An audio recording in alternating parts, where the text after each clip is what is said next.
on Sabe can be one. I don't know Senator for luxury apartment. Almost a motor. Friend numbers way 0244 593 276 0244 593 276. Now on a Senator for Indy and come on. Number Boapa. Senator more here for more year 6th floor Ridge Tower. Honomo more. It's here in terms of Senator for Good come on and for more luxury apartment in a home. That's right. Diagnostic herbal industry say me mon kaye.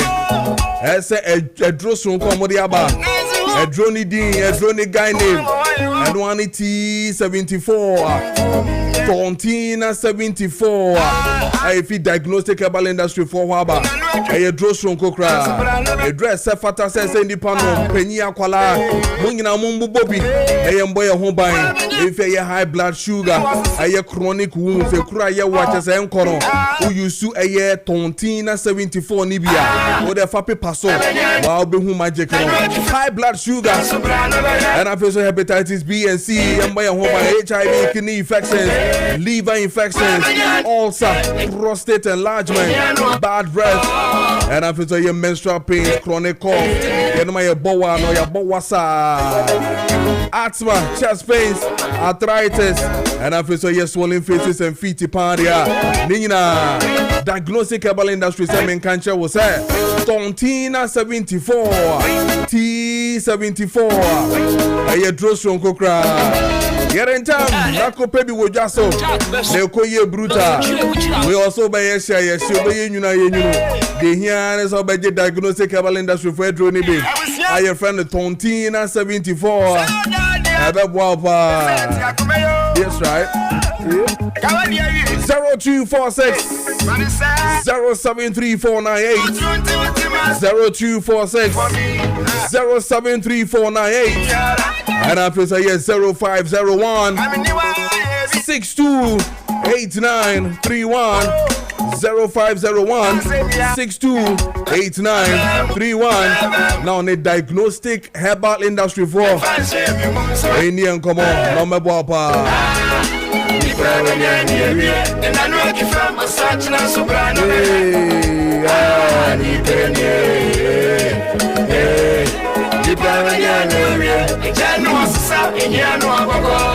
And it is 46 minutes downside at 7 a.m.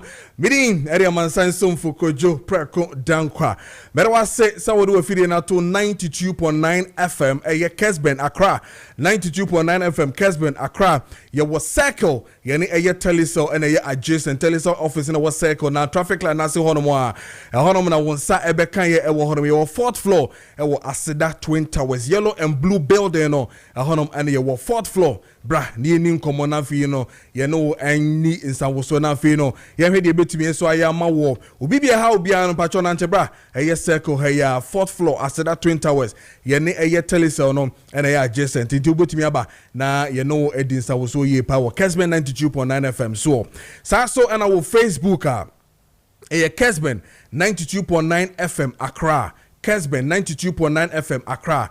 Like a page, comment na face to share page in the mame. Making can commenting in out the between no making can in so amount. So and I will share me away Kessben TV so Kessben TV so I made I say and masama achi emo akwaba and you a video no in and as always I want to greet my parents Mr. and Mrs. Abedu michiamu pa mu kumase michiamu yi pa and amo baba Emma the rich Emma Brew or no so michani ye pa Peace and Love Hospital michiamu nyina na me sure say bibia ekoye ewo fie so and me chia Simon also of Peace and Love or no so michao ye pa and you know monkoswa enhwe wo Kessben TV so Yanko na fe me kofa I am a health segment and my health segment is brought to you by C4C Liver Specialist Hospital na fe yendim komo ne yenhwe nra yedim komo bebre efa yankasa yen ho yeduane sem na fe so yensuo ene de beka nyina ene doctor eda so ewo so oni ebabedi komo Dr. Isiama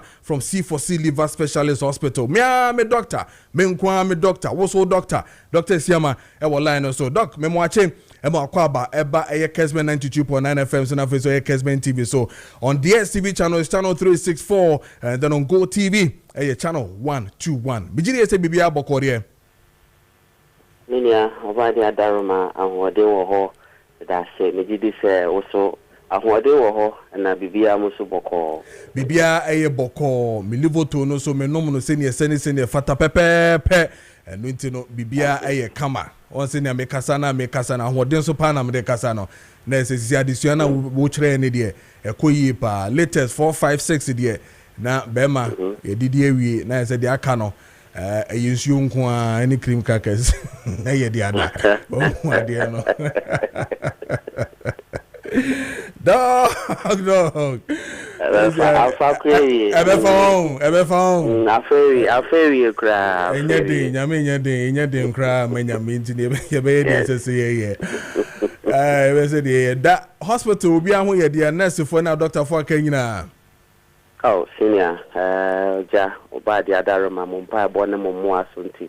Obia when you juma so koso kama edamasi ya daiti for so ase and a lawyer client for nyina impo the potential ones ni nyina no ya dawo nyina ase bibia koso kama bia koso kama. Nice one. Yara say enna woni ye share the ordinary Ghanaian kwan be fa so e be cry ho senior be ya yeso no sebi enema Ministry of Health abobosu yi cholera ne enema ba nyina no wotu yefo na wo kire bibia de yefa ne ye de se ye nyina na ye kan bibi se ye nkwada no so nka na wo de futu kakra be so so mo na afi no watie si de se wusimu na afi ye koye ne mti ye nkwada ye asabi ye je omo school ya mo 10 cities omo du omo nkopa aduane medium nkopa tofi bi nto ye ma break a omo nkonkwanche ho no nkopa aduane bi ndi no awofo no edien na obeka kire yen nkwada yi sisi ensi otuto ya yen mfimu yi na yasa boy kokoso se cholera ne manieme aduane yakwada ye kwakoto isabi onim de okwakoto ana de ye tonwama no so ahoro ne nsa so ahoro ne nsa even a school for no kra no classrooms headmistress and headmasters yen sanfa eye bowls ni sisi on yen horo yen sa ne yen room attitude ne te saying edien ye de hye nkwada ni mu e wo school ho no mu asebi omo be fie so a omo ebeto aso sisi a doctor ye omo nsam edien pa na be ka kira wofo a ye ma yen kwada eko school yi den yenye no we are anope some da wasibiom na yada obiase no krani se yeni anomo enkwala no we beka say they do what they see their parents do and yet they ever can no ye but omo ye dey omo hu say ye and say o ye awofo na o paste na o brush once a day akola ni hu say o brush once a day tiade na wo catch and say o no brush twice a day nti say o ye no twice a day o no be hu say ampa o say me ye no twice a day nti one major thing na ya can say from home no yes so your lifestyle no and show akola mo no so hu say so ko school na say teacher kire no bibia onye twice a day and 3 times a day enye ehye because nkola no hu no say ye sha ho be ye din ama no say obeye it's very important see be kai afei so mistress say o ye awofo na on vaccinate you will be a friend of EPI extended program on immunization so o akola fofra from 0 week ne kona your injections will be a want so your parent now when you're up to date with vaccination and also how a bit me at the aba in serious conditions this time around infections likely to go up no the pacho sika de be man kola no so atedi ane ewo abonten no enka a bit me mistress enka wo fo yempemre na yempe lunch box kama ebi wo ho a electrical ebetini wo mu ediane na ma akola no enu nti se unya mre na otini e package bibi sa ma akola na ote sa danger no so kakra esan se senya sinya o kan no ediane o kwa akoto no ebia na hu nsuo no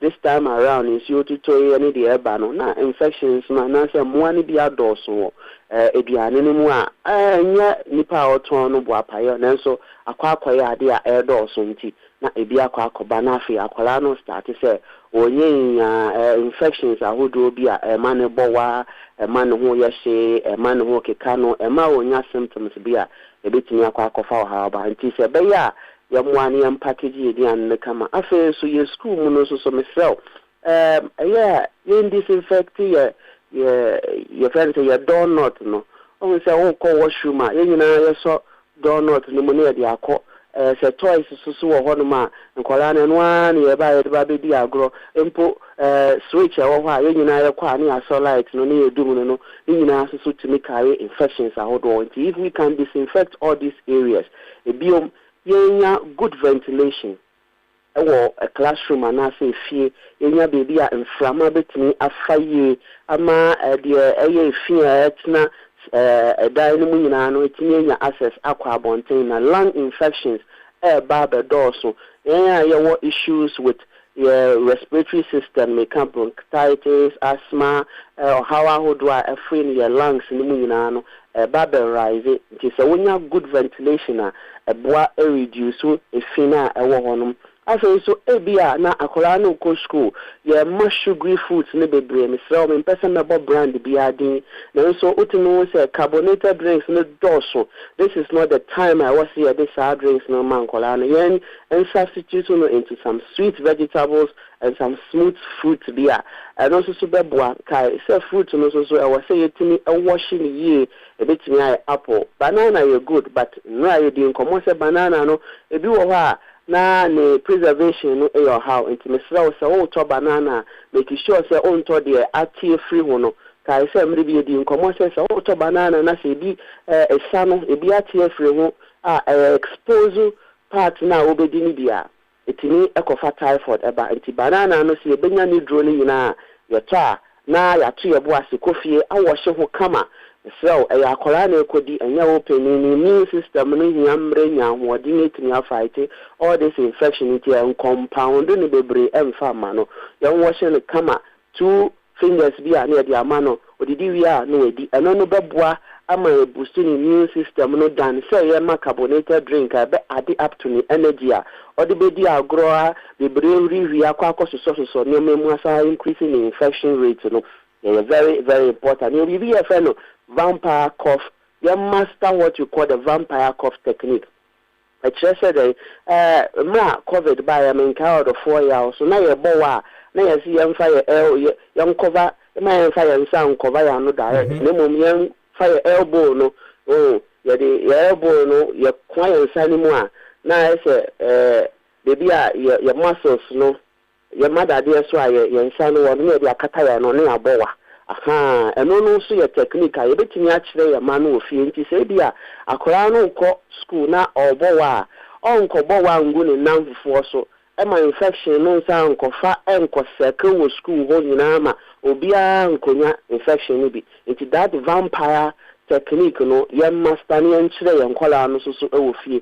I say so myself.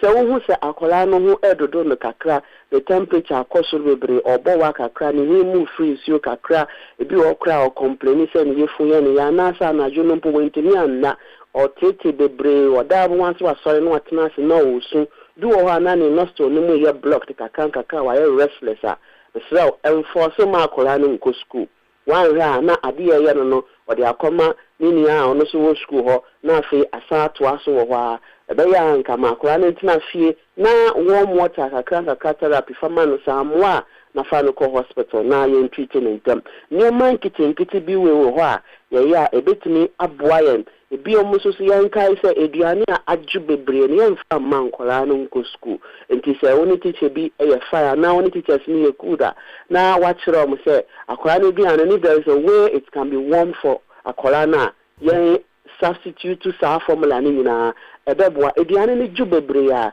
moa ni tinimu a omo so comfortable easy for us to get all this infection. These are some of the fewer ye betimi aye ama aboa hand washing technique is very important. Senior okay mekwani ebeya enka yen san go back to this what do we Veronica bucket yeah na nanka me pesa meka no yeah. Yes, let's go back to because this time, you know, a more. In fact, even in Korana, you are mufa church or they call school. Sometimes I may notice if you say so or take anymore. Then sa so seat no more. Then sa so windows no more. Nina no. Nina say in public transport dear.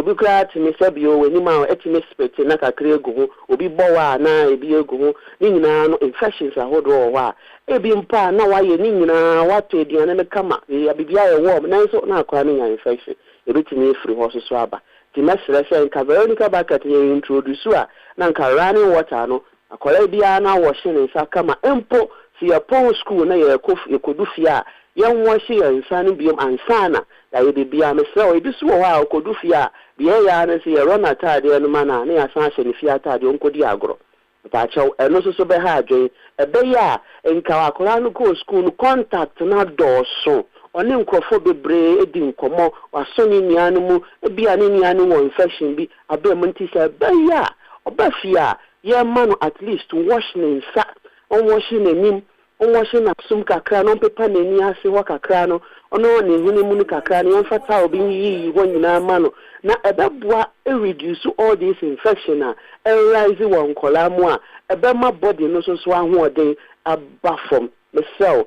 These precautions no just little advice bebre wo ho embrani na ma ye kan say then so say utimi diso na wa wo hwehwe mu na hu de ebeboa wo environment na ebetimi aboa ma pomode no akosoro Edase na awofo baako ode eye Sarah Ashon ni fie din de sweetie nti ni kun de em so mrekra sweetie na no frɛ no a se ni din ano no wasende me test or say I will give doctor 10/10 minus nothing wakasapa na ye se sisia no ono ye parent no cry hu se enema bebre wo hono ma ye nye ye mfa nhye nkwala no ye ntreni omo won say oka Veronica bucket nkra na madwan kosi su say nti ye ntwen na bibi mransa ye Veronica bucket na si ho aden na yare wo ho yare eni ho we should have that training. Yes. Who training for the kids na ensure mo ho but as ye I am a person me use Ghana National Fire as a fire approach asamo ba enye pe saade no ne de si ho enu nti no yan fan tete yen nti so onyini a onim se eseso ye de oye no nti no yen twen na yare yen mate se cholera ne man say anse be boy kokose esuku ne baby mfifi even officers okra no SSC pepe sa sanitizer si bebre so because uchia na wo kasa na wo so table mu na wo fa I mean even if nothing at all kra na these wet towels e be yes exactly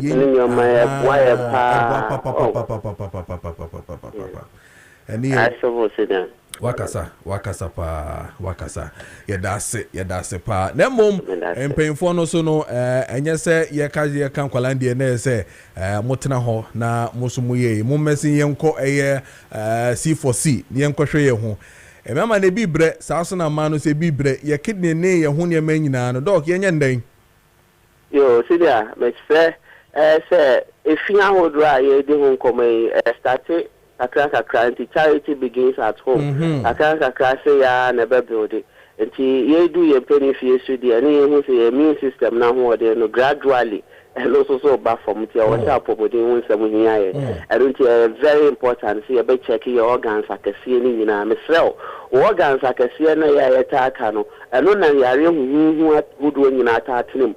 Liver or kidney, a commano, or spleen, or gallbladder, and tino, a dream, and then she said, if I didn't come, yeah, I am penny forces. So I said, I seen your washroom, how I wash and how I clean it, and how I teach you. I do for a conya, tenaso crano, and home infections. I would work as a virus. I would do away, or non living thing until they come into contact with a living thing. Now, for your barber to no survival. And to avoid all this in young casaso, young pay your tissues be, yes, see you use your nose masks when you feel say, maybe I air corner, a chill debris, now be kofuka cra. Cover yourself. Masa, it's better say over children who dance or the crocodile emergency. So it's better. So over here, when your lifestyle ye, Nansana won't who say, oh, Yaya, see be about so. To check up so here, international for say, baby, I will be on your branch or Cape Coast Green Hill opposite Addison Square Garden, Agunado Basin in the central region. Your Hokumase, your Jusso Kwamo Junction, Accra.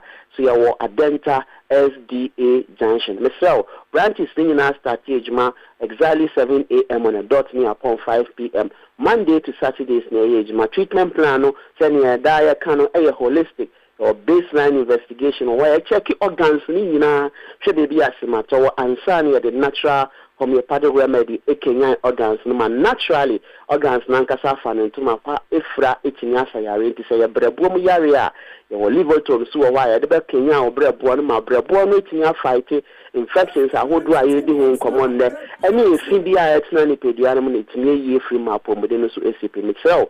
But what the animal sanka liver to no place order, and now me no Cassiano paya, maybe I will be out within a car, the bebro asum jumu. Na also so when ya edropani bi anom Kenya wo nipedia no number no 050 0040331 050 0040331 and I say 050 0040328. Whatever your international number no so you're very active to work in Ghana and to the extent so Obeko International no and easy for almost 5 years yet now my Netherlands and Germany.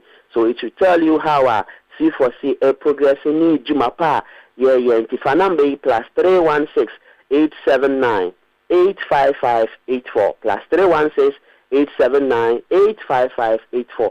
Now, friend, they ain't common. Nakai said, Obre boy, and to be Kenyan with Liverpool. Nakai says, C4C Jinin Dronidi, and any treatment plans, lady, Tina Bribia Casse, once treated, forever treated. Senior, and okay. The Dasibe no about no umre, Obadi Yankopon, and Cow, Power for no crew now, not on Domian or China. Yes, so yeah, that's a pa. Yeah, Dr. Isiama from C4C Liver Specialist Hospital, and then no Edin Common Health segment you brought to you by C4C Liver Specialist Hospital. Danny Dena. Make a date now. Need Dr. Isiama and the Nkomo na here emu enyema ekonyina health issues today. Who here ye pa 5 minutes past hour of 8 at the studios of Kessben 92.9 FM and I face so Kessben TV so and then in paying for better now say Gordon Ayaba corporate officer corporate affairs officer or tour or better now say na face no kasama the NDC and then Minyabema Benjamin Asari communications the MPP or no so betena se na fe ye din komo afa most topical issues are and ye be din na hon komo e wo fie ha no ye be di pa. Now it is interesting say Ghana Statistical Service for a month on month inflation report no omo de aba so end of June you will July so end of June dia no aba. Now end of June dia no eba ye no de tie nie Ghana Statistical Service for say, as we speak, na anka May inflation 3.7%. Sisi ameno ka say eko 5.3%. 5.3%. Na dien pa enama inflation no ekosro ewo Ghana memu ha anase the month of June no etumi akosro. Remember the month of June, month June 2025, na 13.7%. This year 2026, the month of June, 3 akosro from 3.7% in May, abesin ko 5.3% in June. Now, omo try and say, the ama inflation no akosro no, bus anase transportation fare se ye kofro ye bus ni akofie se ye kofro ye trotro ene ye taxis ene ye cars ye di Kumasi sunya ne ni bie ni di aka nyina no ye transport fares no eye baako eno enama inflation no ekosro. Interesting. Kessben 92.9 the biache dia toso mienu eye rent dan ketua and also one major thing na inflation no move from 3.7% in May ekosi 5.3 and no eka hu bi enti ye bus fare ye trotro and ye transportation aye fa no one of them and no and a rent aketua dan aketua dan tua 2 years 3 years ne emu 6 months ni da kan nyina e ka ho bi and ama inflation no akosro de atoso miensa Ghana Statistical Service for e ka kire yen se eno ka ho bi and ama inflation no ajampo akodu 5.3 in June no e school fees na school fees no manshana antiase yesa na mihwehwe mu no mo se eye secondary school fees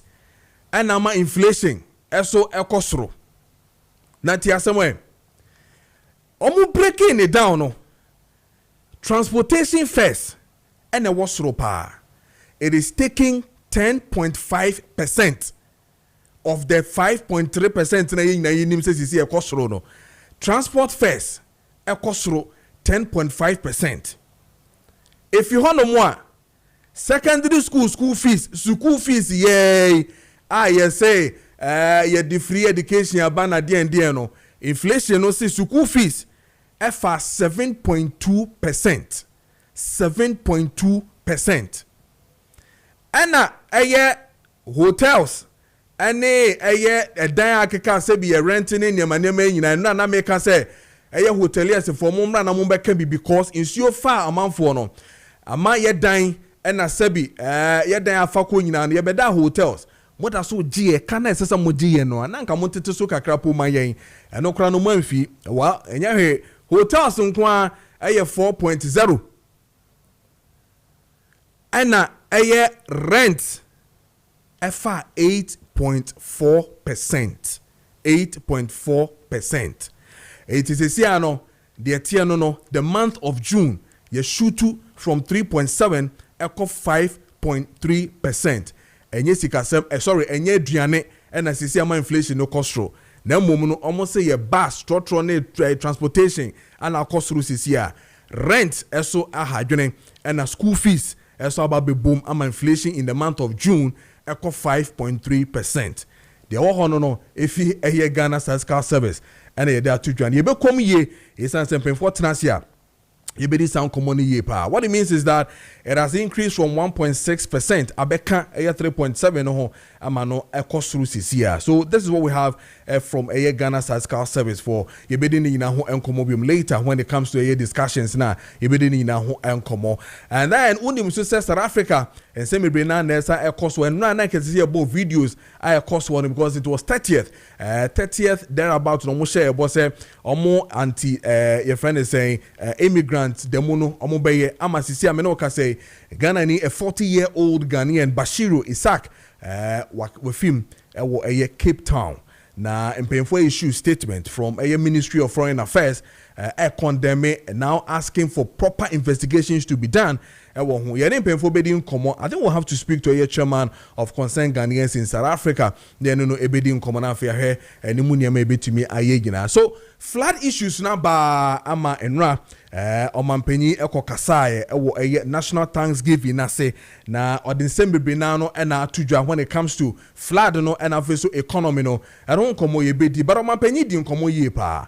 Momo yensha omanpenyi on Kessben TV na fesu yenti on Kessben 92.9 FM na fe yemra back na yemedi enkomo and someone omanpenyi edi tudwa eye endra ewo thanks national Thanksgiving na say no momo yenti bi na fesu yenhwe bi na yemra back.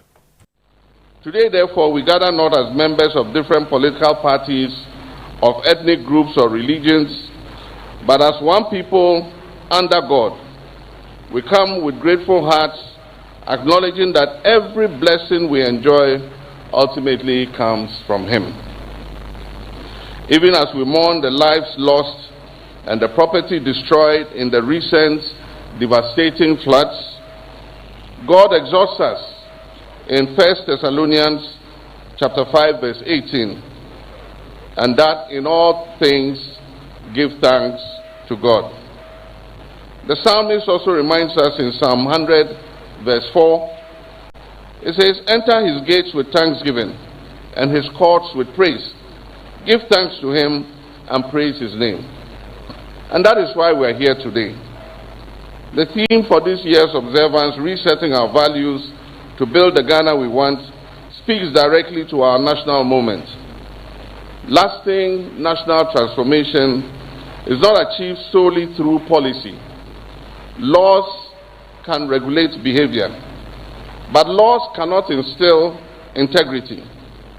Governments can implement programs, but governments cannot legislate honesty, compassion, or patriotism. These values and virtues begins with each one of us, and it is a private decision we make as Ghanaians. Our national journey reminds us of an enduring truth. Faith without works is dead, says James chapter 2, verse 26. And prayer without responsibility cannot transform an economy. Hope without discipline cannot create prosperity. Throughout history, God's people have always combined faith with hard work. When Nehemiah rebuilt the walls of Jerusalem, the people prayed, but they also labored. When Joseph prepared Egypt for the years of famine, yes, he trusted in God and he prayed, but he also planned wisely. Likewise, Ghana's progress has been made possible by prayer, by responsible leadership, disciplined governance, and the hard work of our people. Our religious leaders prayed for the nation. Our traditional authorities offered wise counsel. Our public servants implemented difficult reforms. Our teachers continued to shape our young minds. Our health workers continued to care for the sick. Our farmers continued feeding our nation. And entrepreneurs invested despite economic uncertainty. Our security services safeguarded the peace upon which development depends. Every Ghanaian who faithfully fulfilled their responsibility became a partner in the progress Ghana has made. Over the last year and a half, God has been good to us. Our economic recovery is touted around the world as truly amazing. Through disciplined economic management, prudent fiscal reforms, responsible leadership, and the sacrifices of the Ghanaian people, our nation has made remarkable progress. But above all our efforts, we must acknowledge the grace of the Almighty God who has sustained us through this journey. And even as we celebrate these gains, we remain mindful that many families in our country continue to face economic pressures. Many young people continue to seek employment, and many businesses still require affordable credit to expand. Our work is therefore not finished. Our task is to consolidate these gains and ensure that every Ghanaian shares in the benefits of our national progress. Together, by God's grace, we have shown that when a nation remains united in purpose and disciplined in its action, even the greatest challenges can be overcome.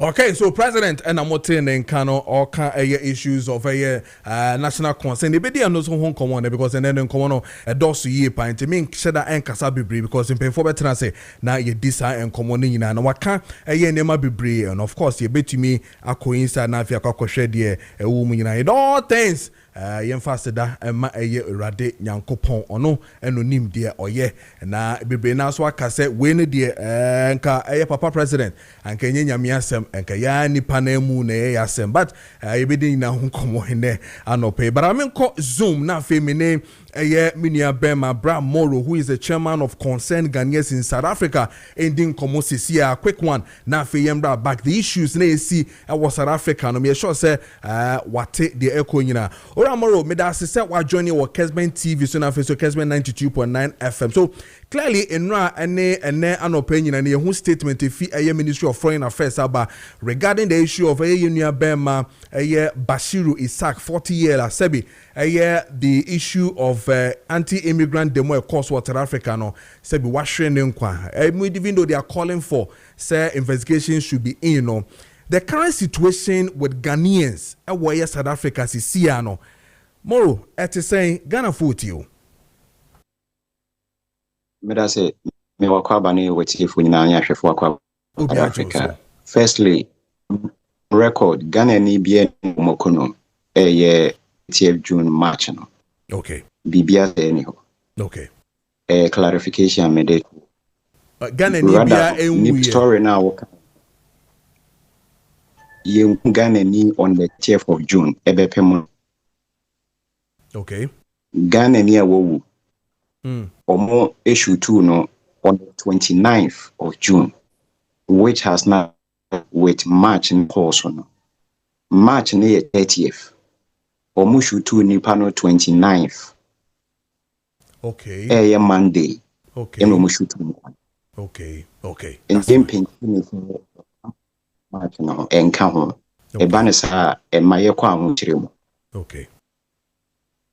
Remember a little information about shooting.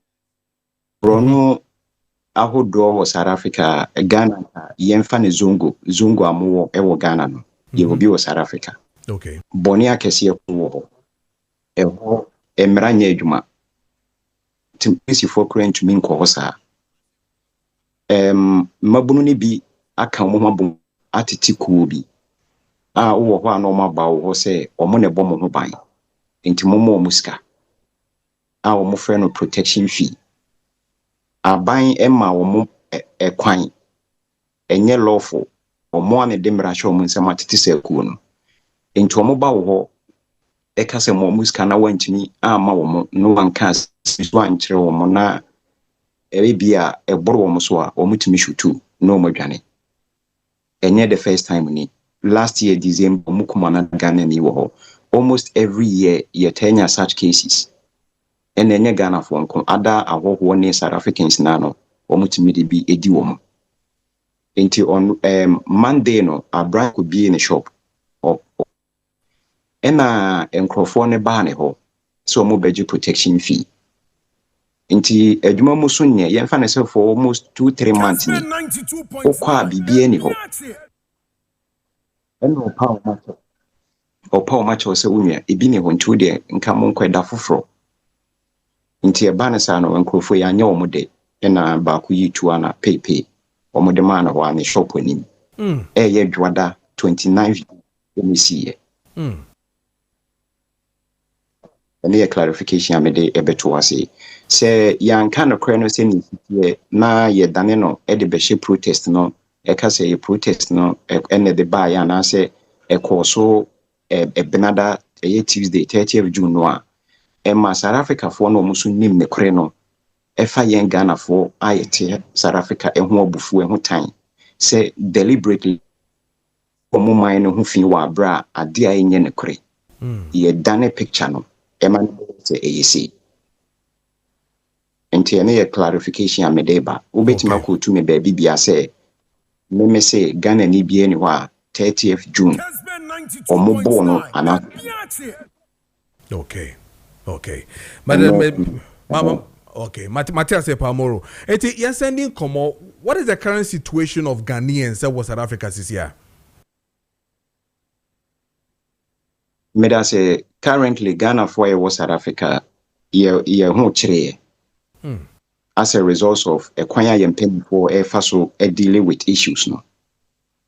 Expect to say yempeni for publicly normal kasadi actually South Africa for an South Africa by no because public stand no yempeni for taking no a share South Africa for no bufu over the maybe 3 decades and now make us even 5 decades 50 years to date yeni South Africa for would check it was South Africa omo mpe awo ni bi to say Nigeria Zimbabwe omo mpe omasem bedi yen Ghana for mo pay ase omo hu ye say ye wonimdie ye wo bu ye wo do de ma wo mo na omo ansusu da say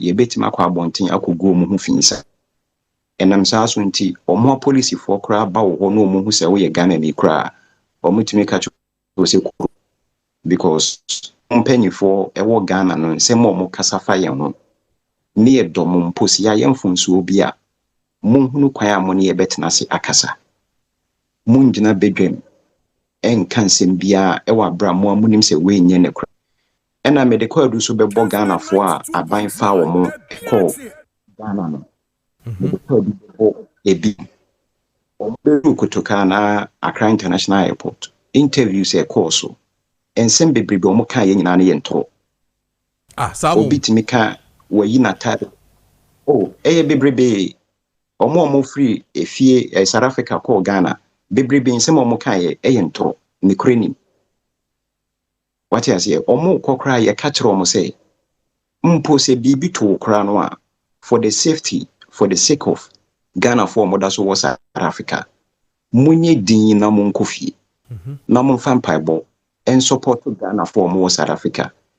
Negativity is not going to resolve the problem. Ebema na ye worse but omunti obi kra video ba kwa me hu ye oba o say okoto brodo pound okra was South Africa shop omo hu say wo ye Ghana ni kra omo ntoma ni nyina ye ntoro and no mass circulate all those videos ntinke ebesra aban no say aban no ebeto akoso afa Ghana for from South Africa to Ghana dia omo emfa ban ento nsentire for so a man sentire ni bia nko to onko interview obibia because in say no ede mic ni to one no mo beside no mo de ye o enti automatically no nipa na yenye ne hwekura obetwanto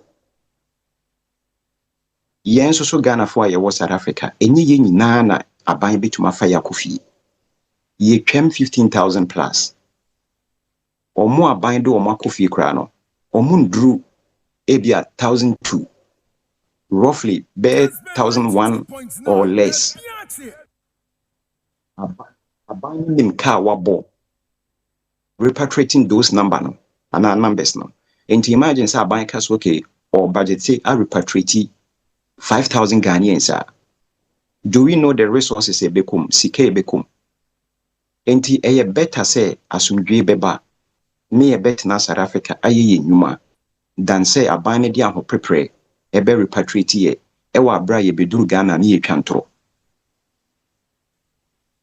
nti on record no me pesenka yetimi epe solution ye hia South Africa for likewise omusu hia omo over the years police ni kraba no hu so ye Ghana ni a oso Ghana no problem onye wo hwe woko but for almost 1 month police for ashada ti omani asiye so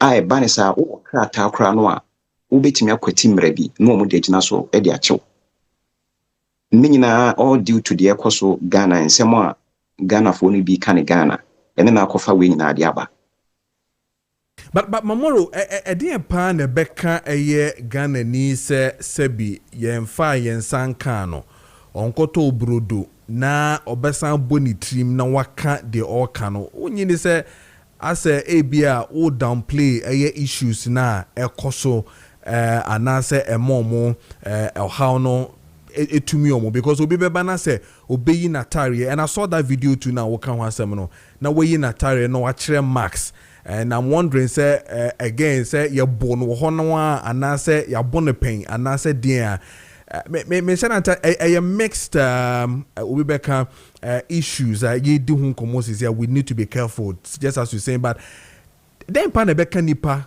so beka say ye nye ne hwe so ye ne bibi meda say obehwa yenwa bako Mr. Samoa the first Ghanaian na Ghana by every repatriating in the call Ghana yes a branch here in the video back good adia aban ye ma no ena ye nyina ye wo fa Ibrahim Mahama ya no nti no yes amay mu bi ehu se si ye bedu ne ye kan ta ye nso ye betimenya such favors ene ye 1 point me am na so dia ento beba beduru bia no o pasem bia se ne ba obi nso behu ne mobo aye na do ye bi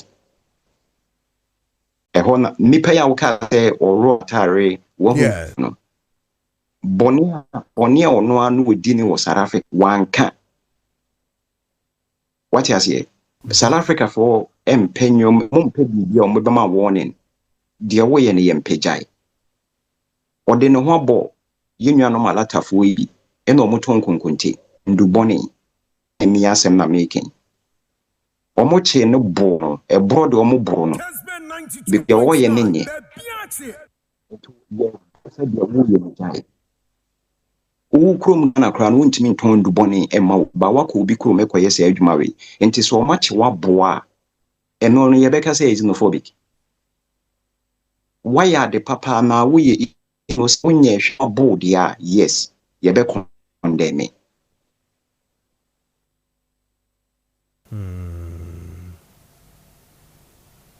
I get it.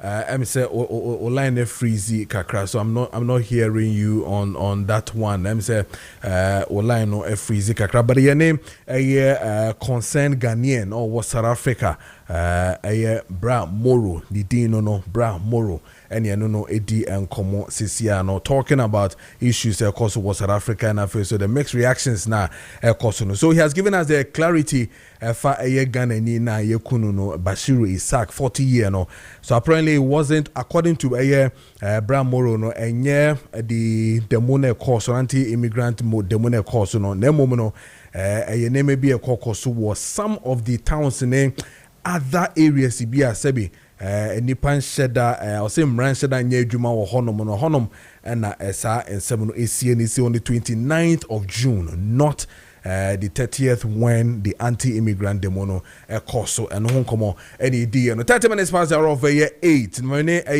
medima fo endi enkomo na fe member back ne emetoa dwumedi so na medi kan no president edi nkomo bebre ene yebekomu yie pa na fe de omu bia no ye de nyina so atudwa Thanksgiving no di hu nkomo no yebesamba but I'm going to play you back the demolition after nsio no toye na omo ede chopper no call ewiemu bae no o can send bebre I will want to reiterate that particular one but my main kwana mini moro enwie sisi akwekwana fe me midima for and to us tomorrow me da se wasai ababak na o can say we face ma me na fe no e den na opese aban as we speak obetumi aye ama Ghana for more South Africa sisi a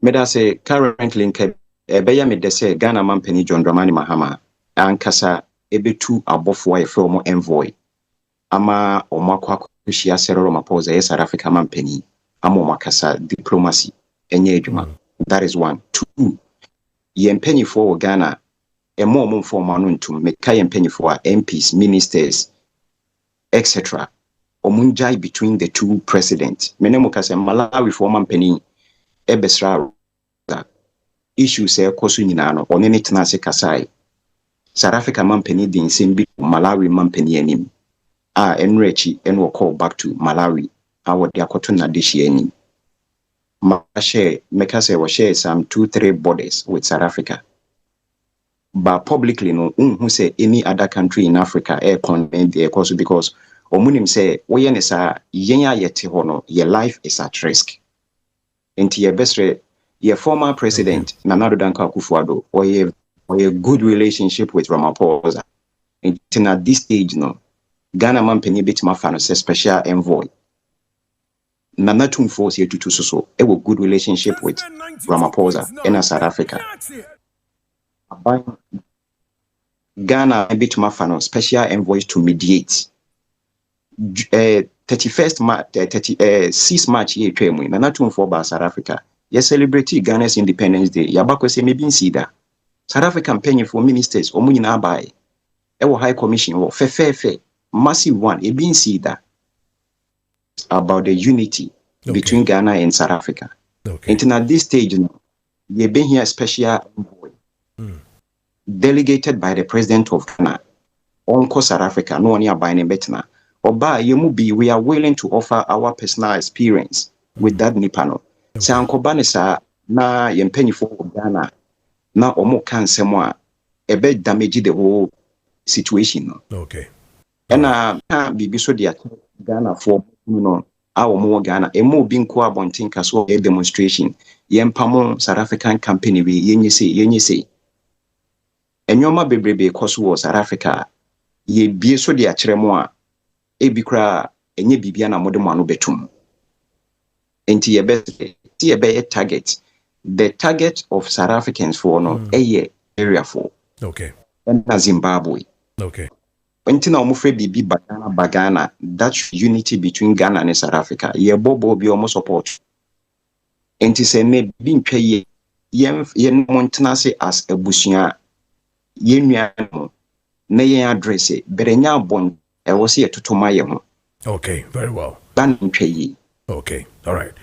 Moro, meda say when yen edi enkomo efi South Africa na for my clarity on all the issues na yen etete wo Ghana no efa especially union bema say be we fi mu no and one my specific your friend is saying reasons to wait and that see be say what you mean edi enkomo 34 minutes past over here 8 we ma for tenants yen no eni enkomo na yen ko hospital you na to turn emu bacteria sini emu waterborne disease nyina midima for hospital wo honom yenko na yenko hwe ye ho ne yensa ye ho yare ewia na afi yatoa de ewo ho no so midima for bia bokọ de nyame adom ordinache ho ye na mo nso ye erade adom kakrakra ye guso a ye da nyame ase yenko mera ase mamemfa enchia emu odin nchekese mfa fidi kese so emma opani kwankyerefo da medimafo eba hospital ano Dr. Time da so na maame Julie nurse Mrs. Time da so yenchia no na no pay emu adwumayefo nyina doctor fo nurse fo ene efiri obia so kokosi security personnel ewo medimafo eba hospital yenchia omo ena no pay san say onyame nam de tumi so no oda ne ho adi na ode ahaban tumi de share doctor nsa no ena wo no ma ho odin eso no mo de atai Dr. Time da so achi ema abc sabre mi na wakasai no ayarsa ekoso ewo medimafo herbal hospital aso yene makom yensa na yewo Kumase ebu akwa atwoma Agosku junction Accra yewo Poko ase Mayira Takwa yewo Bogoso junction ewo Takwa enti aso ye makom yensa eye adwuma me na wakasai na no pay Dr. Time da so ebetena se na no pay ewo Takwa branch no Dr. Betnase Endra ada wotenase ewo Takwa Bogoso junction medimafo eba hospital branch no wotenase enanso betnase ewo Takwa enantino wo western region western north baby biara oben sahwia kontromra nkwanta sahwibo odi afem mamu wa sankragua na afe krampon so no alibo ne mia hodo enyina samana boy yenyina ebetimi abatakwa na yaba bishia Dr. Time da so ebra ensuo toto na afe krampon so no nyarwa hodo etu atese no ewo so oba medimafo eba hospital ne yeboa wo se amena wakasa ensuo asese enu ntino mena wakasa galamse nti ensuo ahodo asese ama chemicals ahodo na sei ewura nsuo mu enu ntino ewo setembia no oma onan yentie na oba yaresabia na yehwe na diagnose na afi yehwe se ohaw bi aba ewo brebuonum ohaw bi aba ewo ahrawa no mu ana na yemfa eduro emfa enka na afi entu ose ema wo eno ntina mesem sei oben Poko ase Mayira anopei to anamo nabra anopapa no nso no sha se gugu kakra eyehira nso egugu ye eno ntino simu pampan nabra Poko ase Mayira na beje ayarahwe oben Kumase nso obu akwa atwoma Agosku junction ne yete no say ebia wo the northern part of Ghana obetimi atu anamo na waba medimafo eba hospital ewo Kumase na afi yetumi nso aboa na yetu oha hodo bia se a ewo nipaduanom ede efiri ho opeso ofre na obuka appointment atembia meka se obuka appointment o medimafo eba hospital a tieni ye pa o memetu 1000 Ghana cedis se obuka appointment sadie ebinum ko buka appointment no akotu 1000 Ghana cedis na oni Dr. Dinkobo no wi a ewo se okotwa scan we ya lab nso no nso hu sika no nso no enye sika keto baro de ba medimafo eba hospital a enka wo lab scan ahodo nyina ene adura de bema nyina no se sika no ebeso na nhyiranka nyame se ebibidro ne haban ahodo a Dr. Time da so de ye ni nnuro no obekwa akoyisu nnuro no na otwemie no pepepa wo nsamra no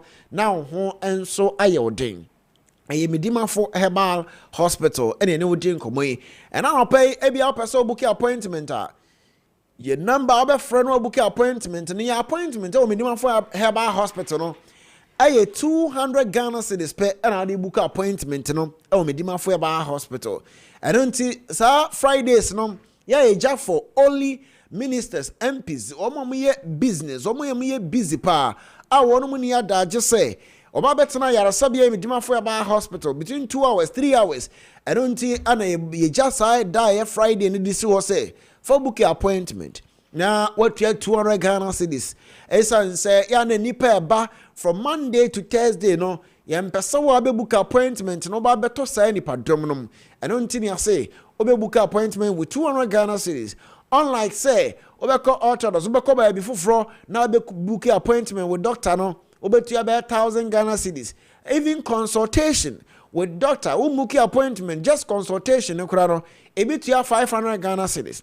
Nya ansa no ne doctor edin komo but me oba medimafo ba hospital but o metu consultation fee bia appointment fee just on Friday pay and obetu appointment fee eno ye 200 Ghana cedis.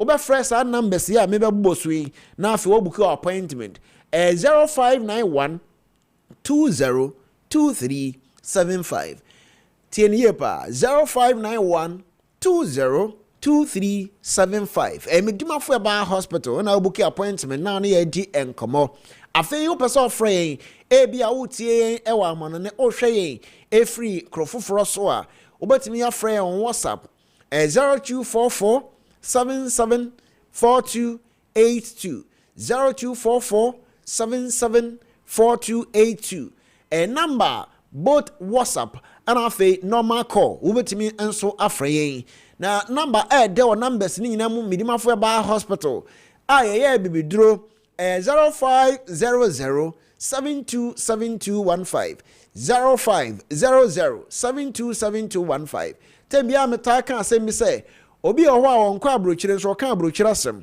eno nti ena meka kire say obi oho a oma medimafo ba hospital da but o kan medimafo asem enti wan hwe kra tana kam say o kan medimafo a afa ni pa na asem obekan krampo no osi ebo na ya meka asem bi say ebra na abrante no abofo ne behunu nsu a woso kotom na onya apomden na obekọ na obi mfra kotom na onya apomden abrante ko 38 times e o tresem a edi adanse sampa okọ makoma ko 38 times eno no ye 38 years no abisanse afibia na okọ baako but enke ye ne mre mu a nipa no onkoto nso mbida onko ho bida ba nke nipa nko baka kira se na wo krampo no wakọ ba mi ensanka ho beto wanka ato but nesan se na onim se bia okọ koto nso no eye bia ne ho beto nti okọ so akọ ma me papa me aba ma tie mi ye pa esan sa wo yare no ya chinchina wo so nya no aduro bar me se to anamo anopai bra poko asemayira ana bra kuma ase ebu akwa atwoma ago school junction ana sa takwa bogoso junction ena me no kase doctor atena se watakwa branch no bogoso junction medimafo ba hospital enti utu anamo na oba onyame ena me tumi so ede na yare setumi ne beto so ama ho atumi ato eno nti obi a osese ateka etete no obi se ne namro mu etutu no afa bi kra body ose wotena se a ne sisi no ya na emu kana dwe emutimi keka na saa wotena se krant na ya na eyanioma ahodo miensa enti oba ye ne udi nkomo wi a ebe run labs ahodo texas ahodo ahwese emu de ohen na etete obi wa infections ahodo nya infections no enedi enso ewo ebia sabio obema no na oba no ntino wo de office awuni bi be na mum no omo etu nkosua na go sisim eno ntina ememu ehhehyew afa obi won so koko na ekose sade ne ewo nipaduam oba bi wo se mintimi nidi mama to appetite dura ta wontimi nya appetite no bra mini mafo ba hospital ne mu koko timi koso ade sade no ewo emamu eno nti obanum ndra hodo bebre still na ontumi nidi oba ebabo afa obi wo ho a onyini nnuru baabi a wose ne wira fiade bakakra be na ne wira fiade bra medimafo ba hospital koko timi ko so saade no ewo enipaduam afe adwen no koko no yade se onso sa parasite we nkrampan esi koko so se de esi denden no sa pepe na koko ne ko nipaduam so a esi efa eye afe wodidi afa chame obi wo ho a sabio anopai okọ ajanan so no wasa poto bramedimafo ba hospital na yemo kokọ adro no yentwiti kama wachi a wobetene aye adro sonkro a doctor aye de ba say ye maame wakuafo ye nuanom akuafo no wonom so betimi anya apomden sanse obi a odon toast obi odo cabbage no obedo be 5 years no afefiri ho okro no onante ontimi ntini ne mu wakunturu ho afi na ne sisi na achia oba medimafo e ba hospital ye bebo na afi mponso no ye hwe atusa o ha na se edi ama ye ne o ointment a mmerewa ne ba nsuo totoi no me pa cha onya bi srasra waposo no waposo a rheumatism arthritis ahodo ye be ye afri ho enso edi ama na watumi ade ho anya apomudin mapapa atumi agina so oba o pa wo mpa cha medimafo e ba hospital Dr. Tam da so aduru no enye no mbi dibi sabi dibi tuebi da binya sa na tie ye ma one tot pe se ohaw no wa awudie no mu a doctor be treat you eno obeje usika but after treatment awadro doctor dey ma no onye o kapre insuran kanya me se awadro no dey ma na dey gu minimu na mene pe anajo de so mini obema no hia wo pa mu nhia biem insuran kanya me se boso me beso na eba no enso edem eno nti bomade na bra o pa wo na se bema wo ne no ho no wo dada ehia sa odede beba medimafo pa cho de wo be ya na se wankasa beba na yetimi ahwe na ya treat you kama pa me se doctor atena se e watakwa bogoso junction to na mona bra poko ase mayira ya tena se ye adwuma kuma asenso ye bua kwa atwuma agusku junction oba frame 0591 202375 eno ye by appointment afa 0244 774282 and 0500 727215 eye medimafo ya ba hospital Dr. Time eda so ye number no e o TV no so betimi de phone atwa na afi wo wi a wa free openika se anope ye beda se papa yes so ye da se pe ni medimafo ne din komo no 45 minutes past hour of year 8 now Kingdom Favor Pentecostal Chapel Worldwide. I say main country will say on my show Mujumedina say may 7 days of serious prophetic explosion with Christ Jesus the Master. Almost 29th of June no and almost so maybe 5th of July 2026 at Watabora Star Junction honum and air cost La Paz Miracle Junction honum and air cost and you know yanentama now also only a paying for and eye asorema ene obi bia enkosom nyame na hwe erade anim ye pa eno eye the Kingdom Favor Pentecostal Chapel Worldwide yes of Ministries and omode sajumedie we ebrewo ombeba se edejumedie no bi ahyehye so no eye of na mu and afeso Minister Dana Hammond, Prophetess Georgia Ejay, Minister Nicholas Omani Champon, Deacon Samiba and afeso Minister Hanamafo omunyina eka hu bie and omode jumedie no ebrewo obetumi friend numbers we se be ya also be to me in painful din come from 0243 906557 0243 906557 now in painful indi and come and fa a yes education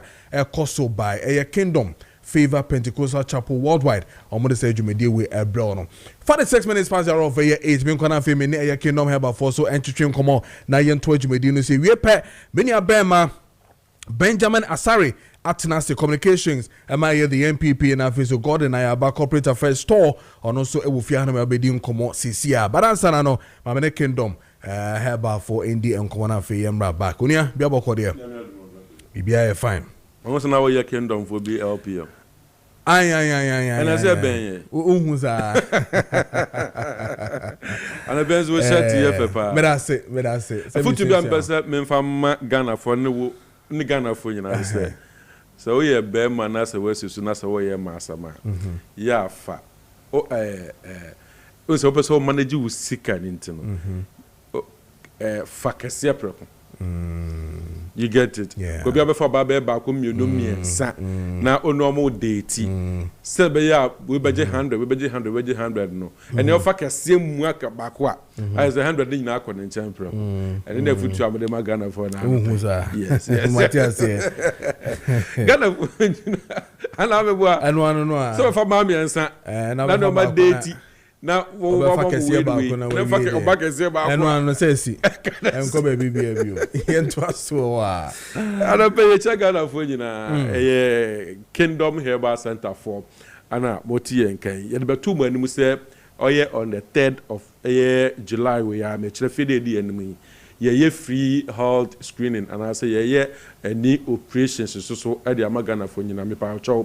Say yes, I say about the ruining na so wa ma fitting na comment ko bi nipa ne nya aboro so abro so kra na pe 100 yen saka 100 na wi nti no pam cho mo ntwen e be san so aye bi na ye san de dawro ni ba so wa ntimi an participate with Friday day bia next month and I said that another announcement be ba no na waba ko ti see de oba yenya kwan enhwew enten nka ba me free kingdom aso e de abro but jo kingdom no ye were a lot of company party a kingdom group of companies and pay Dr. Mofasa men kan che Ghana fo nyina say won a wonsu afa won nyinara I ne wasi udan wo ye malam bi mu wo SCC bi mu wo la pass ne ade a ensu afa wo nyina na o se men kan che Ghana fo nyina say yes sisi dan 2-bedroom self-contained complete. Yes sisi dan 3-bedroom self-contained complete. Ewo eye aburi ekropon. Aburi eye ekropon eye Kingdom Estate. Yes sisi dan a ye ton. Enti yes so say esi so a fiti nantin Kojo ho a. Yes I say ko tina aburi a efiri ho a ye ba nkrani. Ye nte say wo si nsu ayira fo bi da ewo sam bia ho.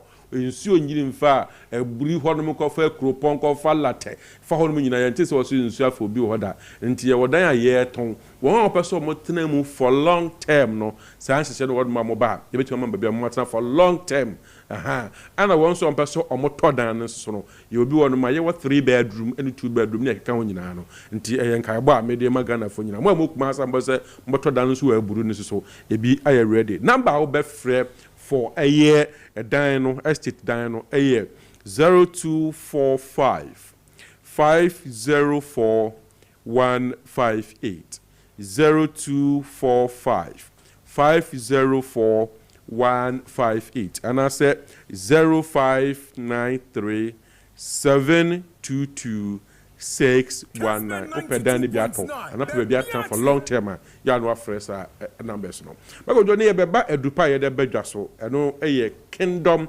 garlic capsules and na say the bitters no efepa brand ne ye Kingdom garlic capsules and the bitters eye edupa awie anopai ene be pebe a wotie me bia no oni pedua no se no asen say onye fit sa ebia stroke bi so ebo nkaye of late bo so won man say uti pai we na che edududu sa ebi won mo a na BP no na akostro draba no mani nyina be baase no ene Kingdom garlic capsules and I said the bitters no in fact what to say odompe mu eyo broni friend say arthritis won say odompe no mo yo pan what to no bia painkillers ahodo nyina what to be up to down enkwa we ya bibiduro garlic wumpa eboa eyi bibiara a block men ne dompe ne wi o and I say ntini bi flow no me pa cho wonom ye Kingdom garlic capsules and I say the bitters na ebeboa wo mo so o ye kese amro so e body friend obesity and I say o mo diabetes yade ni nyina bebre ni nyina ase papa pantia no pa bi atom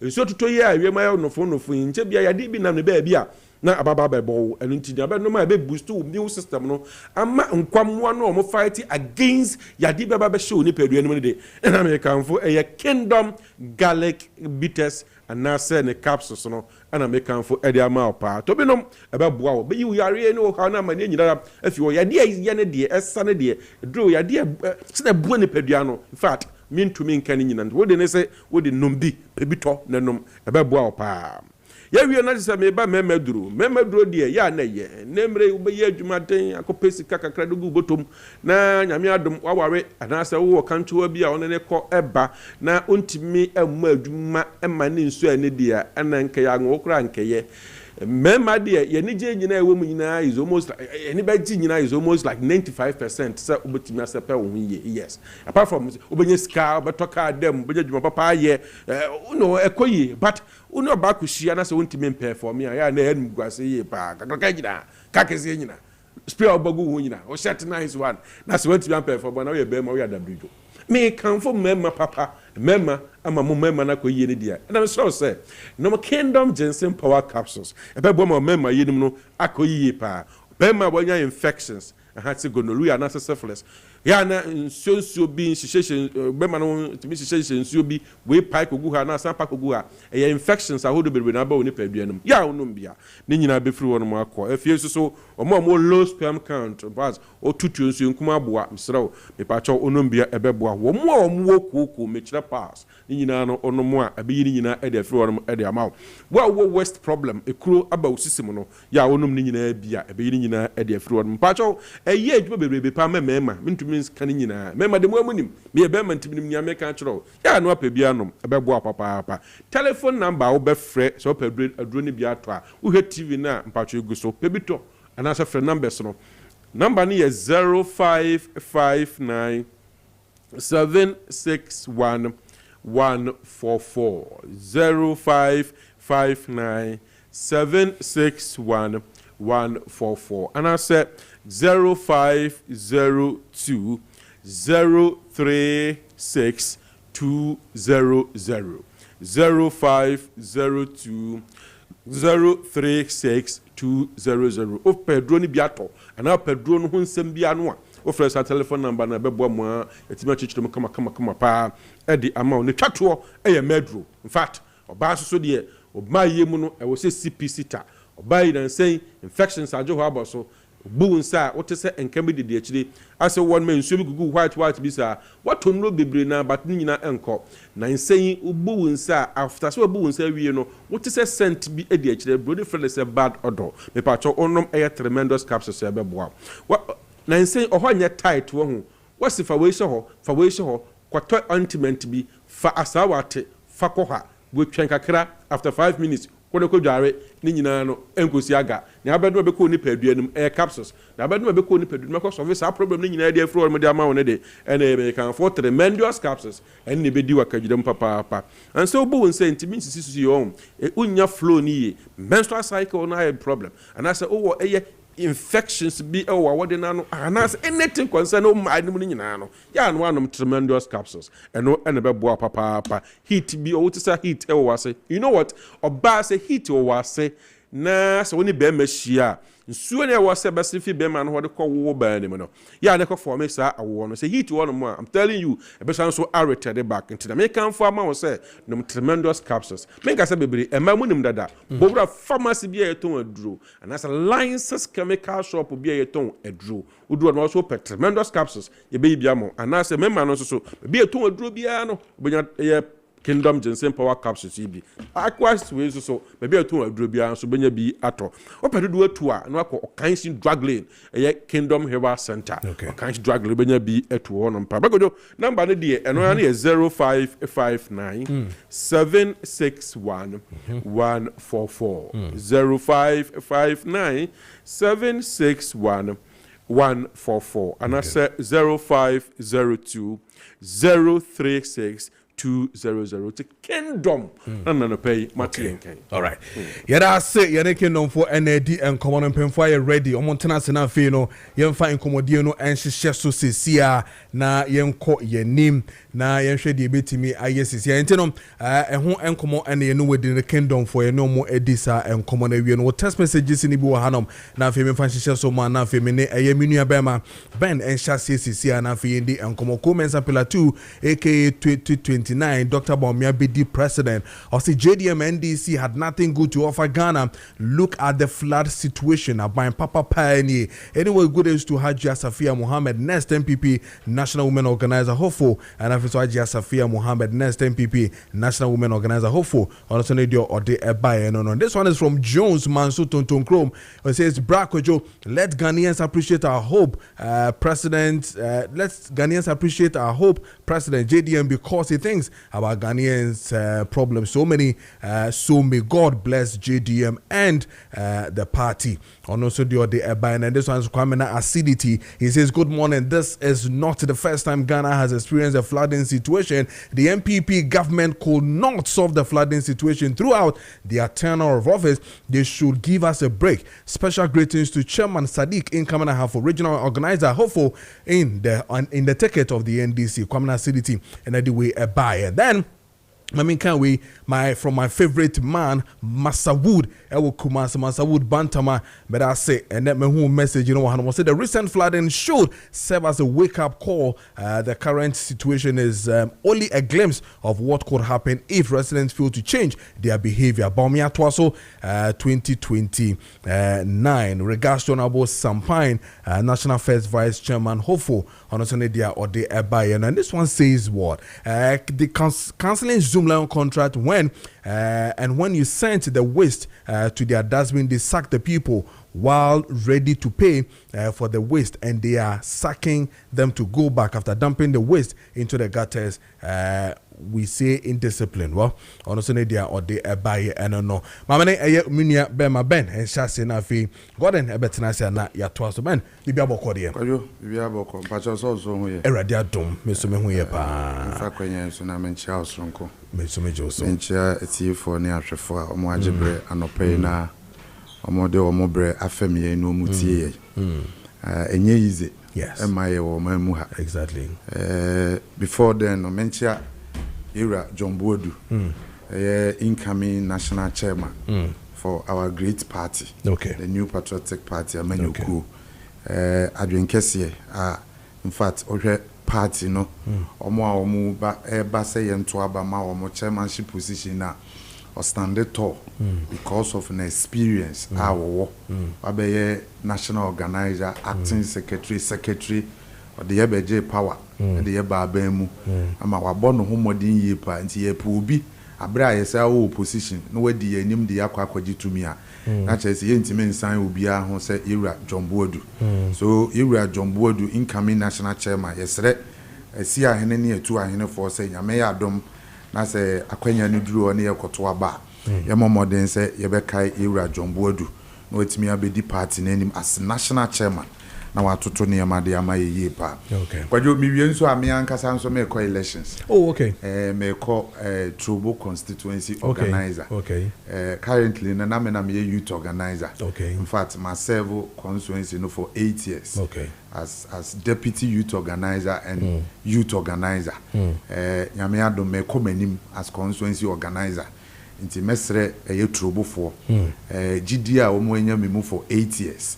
Na me no omo aye adwuma masom osompa ama omo hu se mabọ me homoden me ne omo akabom aye adwumaden wo constituency num mesoro omo se ebere ninie omo somfo Benjamin Nasare me se to aso akomanim as constituency organizer yekoye ballot no meda number 1 enti no nyame ya aduma on the 11th and I said 12th of this month ene ye beto aba no omo nkai me na omo nto aba no mfama me na mekoso asom na ma ye adwumaden me no mu nyina aka bom ne aye adwumaden abebo ama party no ejina ne nanso ye wo Trobo constituency ti misra omo se gidie no omo anya wo memu 8 years no omo nsa nto aso na omo fa kwanya na ma me na me medi omo anim as omo constituency organizer ne anya adwuma mfa mo party no. Okay, so in the next 8 years 8 minutes yen in common for a year flood no from Monday be December in summer and paying for car. Your take on some of these things, because we are sure so what around maybe it affected you, cry and all that. Yen in common affected my constituency before they mention Mahama. Mahama Gordon, I'm a farmer, my pen in affected me hosem atoye. Now with all honesty, Kojo leader Dr. Mamadou Baumia amayati say situation na ye wo musisia ni disaster e koso wo mamu ha no with regards to flooding no ma ye mfa nya amanyosem yenyi amanyosem mfrim na ye tackle issue no na ye nhwe kwaya ye befa so a ye nyina ye beboa area John Dramani Mahama na wetimi atake pragmatic steps a ye beboa magana for ahoyehia ye komu no ye betimi ye ho afrim kwadwo ye kase de ye politics a area John Dramani Mahama ye be kansem akese a oka wo mamu hanom eno ntimi nya solution na maye eno no ntimi maye nsi atorenchem na atoye na eno ntimi me nsi ho kwai ntuna ye feel so sad say abrade ni si ye mampani ebeba abekwa akotena helicopter mu no de anante baabi a atoyerenchem na atoye no ebasa Ghana for no bebire fi say o mampani peso wo twe no ho free Ghana for ho because at least nante fam feel the way Ghana phones who feel, you know, you be born by you are the number one, the first gentleman of the land, no doubt about it. With security, very paramount. But at least, nante from my Ghana phones who say you are with them, issue na abano, who are solity or home free or but as to say president in a better name, na on nante no water areas, you know, I don't think say a idea to me. As Benjamin Asaria, may communicator for the New Patriotic Party, Amenyuko, me who say and Jay on Fafem, on the Ghana for Nenkasa. I'm sure say president will position. Kawon Concord and say her book cut say or the Befer areas are yenya issues or honor. Only a check problem now only a benantini yes maybe he was looking at the bigger picture of what we are seeing, the problems, the fair view of what is really happening to the country now. Sebi or Timuno. In Nikwase issue nisi ansa no wakwa kunya the fair picture of the situation because already you know who promise Ghana for Eniema would be good na kwem say nyame ya adom na se to abama na obedi wo man no so with regards to flooding.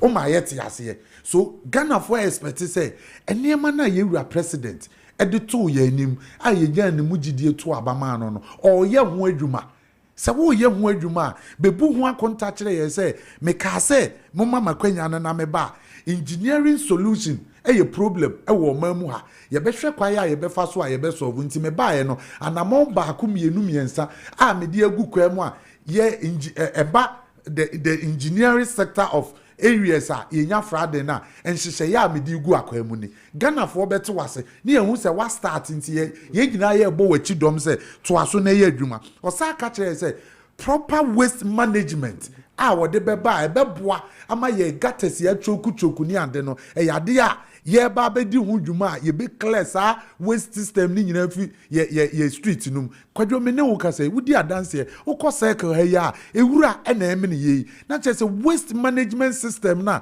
ye wura president kan ho asem say e no ye one of the solution na obeba be tackle no akwa akoduru say eno na Ghana for petie ne ye so ye wura president anamo ne promise na o promise ye no o koso nti ye mo na chi dom ne enhye no say yewura ye hu se wo ye to aso na ye ne more because flooding esia any NDC any MPP ye nyina ye affected but we don't expect the president to be in the air now we share situation no say eno no person woko no okonya the fair view of the situation and problem you see Kwadwo me problem wa me work kese ne say president no what the asudie kese akwa sector minister no so a ne dwumadie na akwa ye kese because obaye wa be collapse sanitation ministry and what this sanitation ministry no akwashe local government and was the chieftaincy asa akwashe local government enti yewura Ahmed Ibrahim ono nko ano or manage 3 sectors and the sanitation sector na very very key very sensitive so what collapse kurana man ni focus no enko sanitation no more na yenhu enhyehyɛ wodi agu fam because Kwadwo me ye sure say president no onya brief information about ensuo dodo a eba beto this year yentimi nka say president no Ghana Meteorological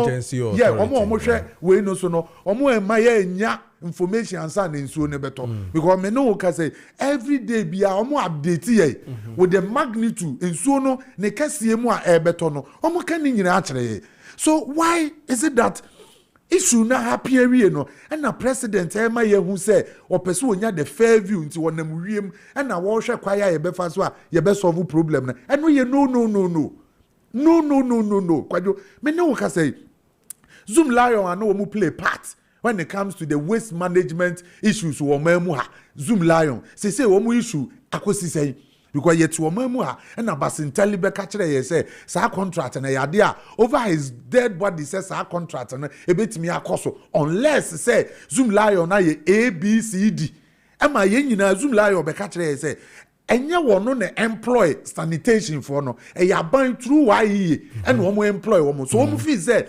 akatua na ye de ma YE for no wo prade so a e ya ban necessary otum na wono Zoom Lion no de wa ye na dwuma je ne percentage me de wo ka say krom nyina ye fin Kwadwo ba bia wo be fa bia efia ye muma nti president yɛta n'akyi situation na wo mu sesi a ne yɛhu sɛ ɛden ma no yɛbɛhia Ghanafoɔ nyinaa inclusion ne yɛtumi fight this canker this menace ɛkɔ so a ɛma Ghanafoɔ dodoɔ naa no ɛhwere wɔn nkwa ɛyɛ too much kwadwo woba me constituency a memfa kwanya nso na memmɔ me MP aba so Honorable Gloria Owusu nano yi nipa mienu ɛna ahwere wɔn nkwa ɛwɔ yɛ constituency Nyankopɔnfoɔ mo kra nsie wokɔ mile 7 saada ho na wokɔ fish pond kra the whole building no ebuye ɛma ne kum nipa baako ɛna woba mile 7 saada ho nso a ɛho so the same thing as we speak nipa baako asa ayira kra yɛhu no ɛwɔ Turobo constituency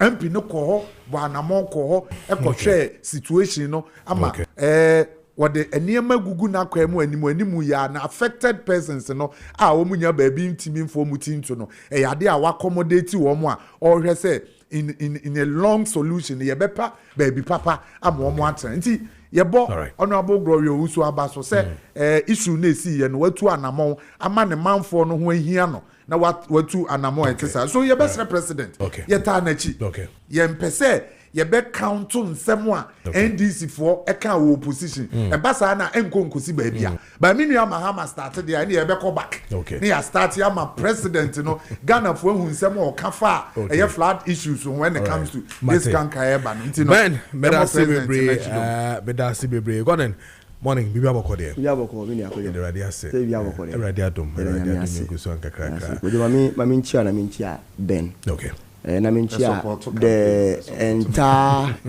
shareholders of Tema Oil Refinery, SIGA, and the Ministry of Finance.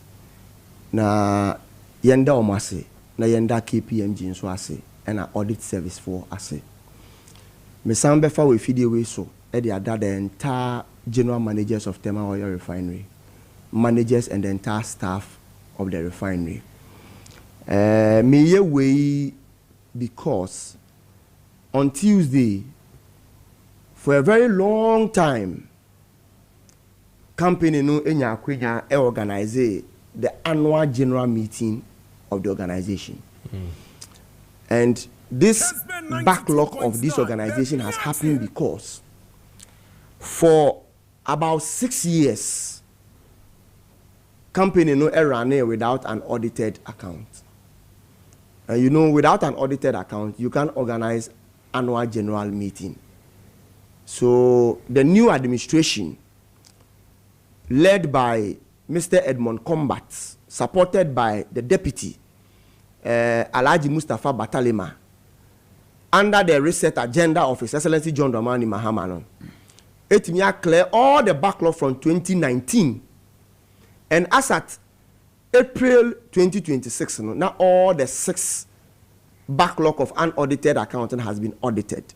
2025 one also got done in May. Internet say hold the annual general meeting of the refinery, and that came off on Tuesday. Okay. The Ministry of Energy and Green Transition. The minister himself was there. Okay. And to the general public, or make a certain statement which I have to rehash here. Yeah, quick one. Also, baby at Tema Oil Refinery, not a war.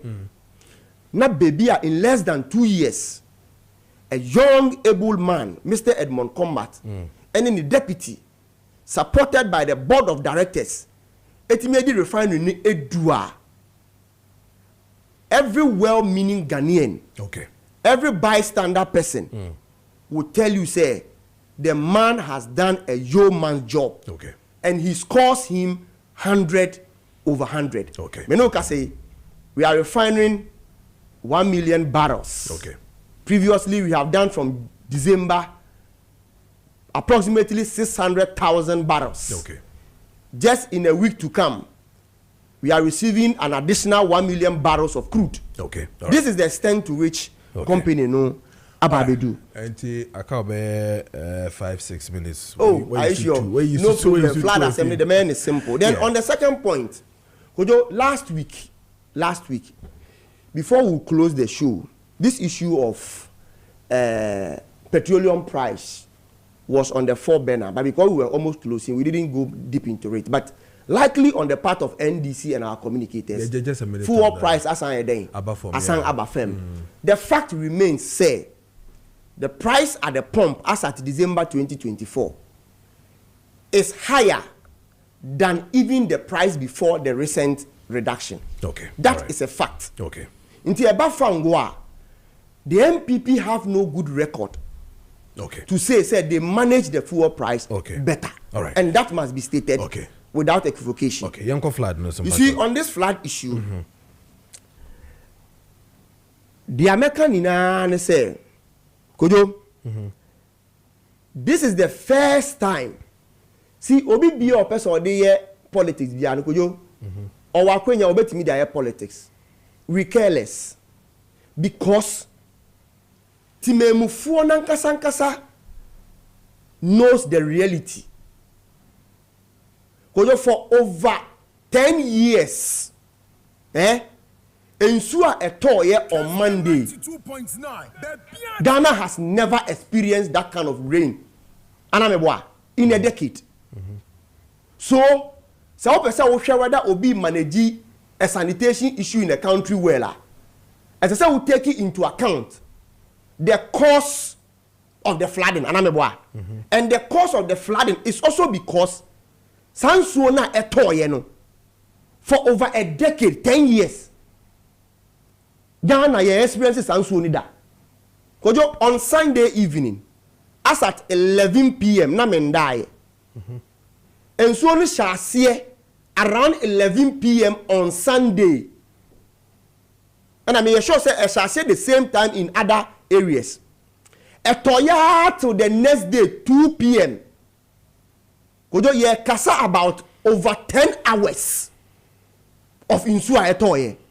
Did it ever happen in 8 years of the NPP? No. So we cannot sit here and say Ankayenya 10 or 20 hours of rains. Flood wouldn't have happened during their era. You can't do that assessment because such disaster in terms of kind of rain and toward MPP time. I don't know whether Kojo you are getting me. That is the fact. 2.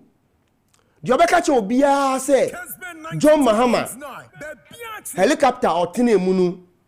It shows that on your sensitive to Ghanaians Biano. Now on understanding the situation at hand. Yeah, that's a chopper. Yes, a chopper. Now on understanding the situation at hand. Kojo. And so now we have always been experiencing flood, pocket of flood, every rainy season. AC MPP time, AC John Mahama time. Even last year, and so there were pocket of flood, This time around, flood na AC no. Kojo, for over 10 years, Ghana you experienced that flood in Accra before. That is a fact. To me, you should previous flood assessment and find taking a decision on the recent one because situations are not the same. You get the point? And now we are doing say Kojo, call by land, and they are going inspect the level of the devastation. Kojo, you can take even 1 month. Now visit the entire flood areas here. Because Mikachu obi se Kojo obi nkyere me community e wa Accra flood ensi wo baby ba ni mienu amasaman there were communities that flood esi wo ho trouble there were communities that flood si wo ho anya so tuom Weja Adabraka East Legon Jowulu Sprinters Kojo Bubo baby biye esi ye. So with the technical advice from authorities, they say, Kojo, you see, emergency requires an emergency solution and that's a different approach of doing things. So ordinarily, Kojo, and can say, oko by land, say they are bebre air cano.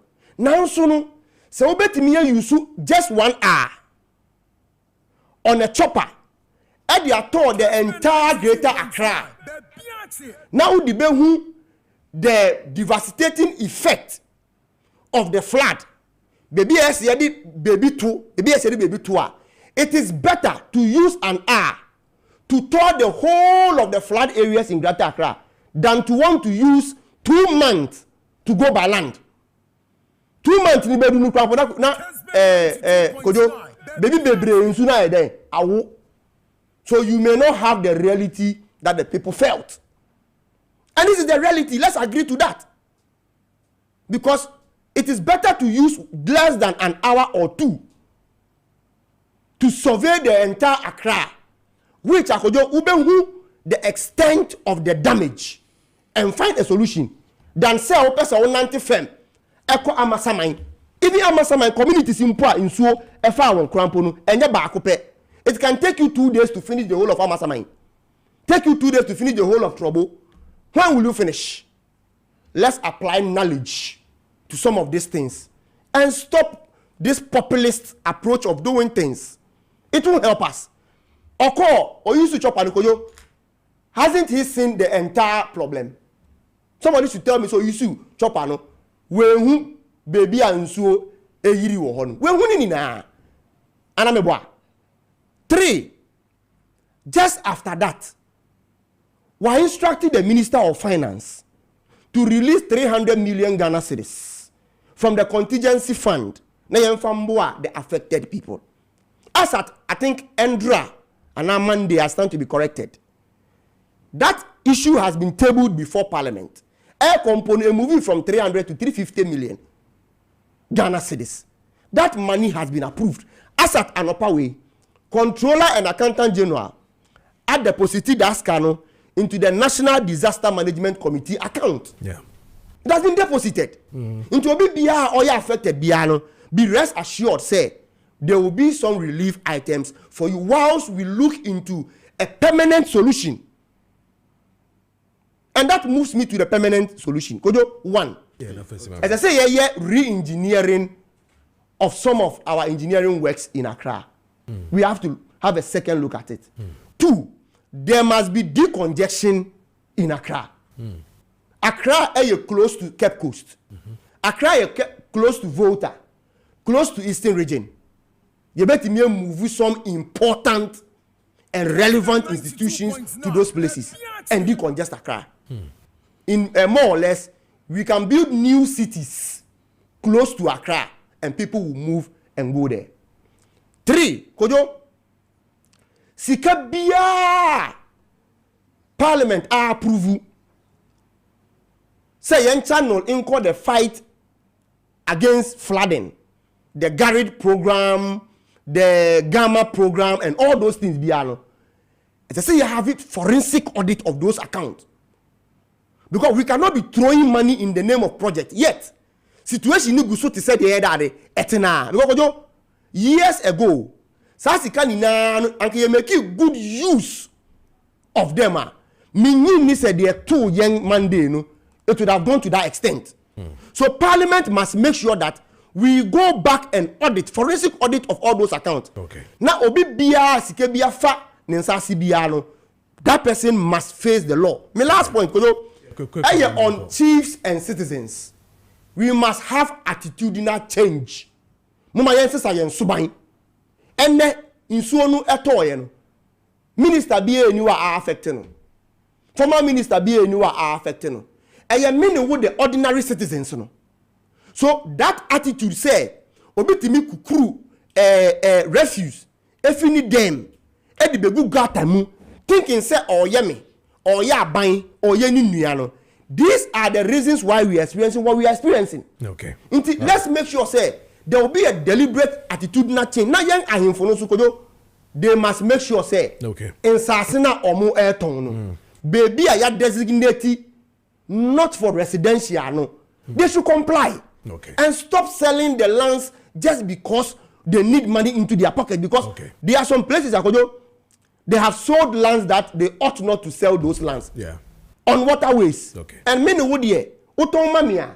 Say because they are messy. So long as I was met me a feeling there. Messi met me a feeling to the extent say, Missia in so and family dying. But me dying in so before obi. You get the point. So it is a collective effort by all of us. All right. MPP, NDC. All right. Let's make sure that we will take this matter without politics. But I mean, Benjamin said, yeah.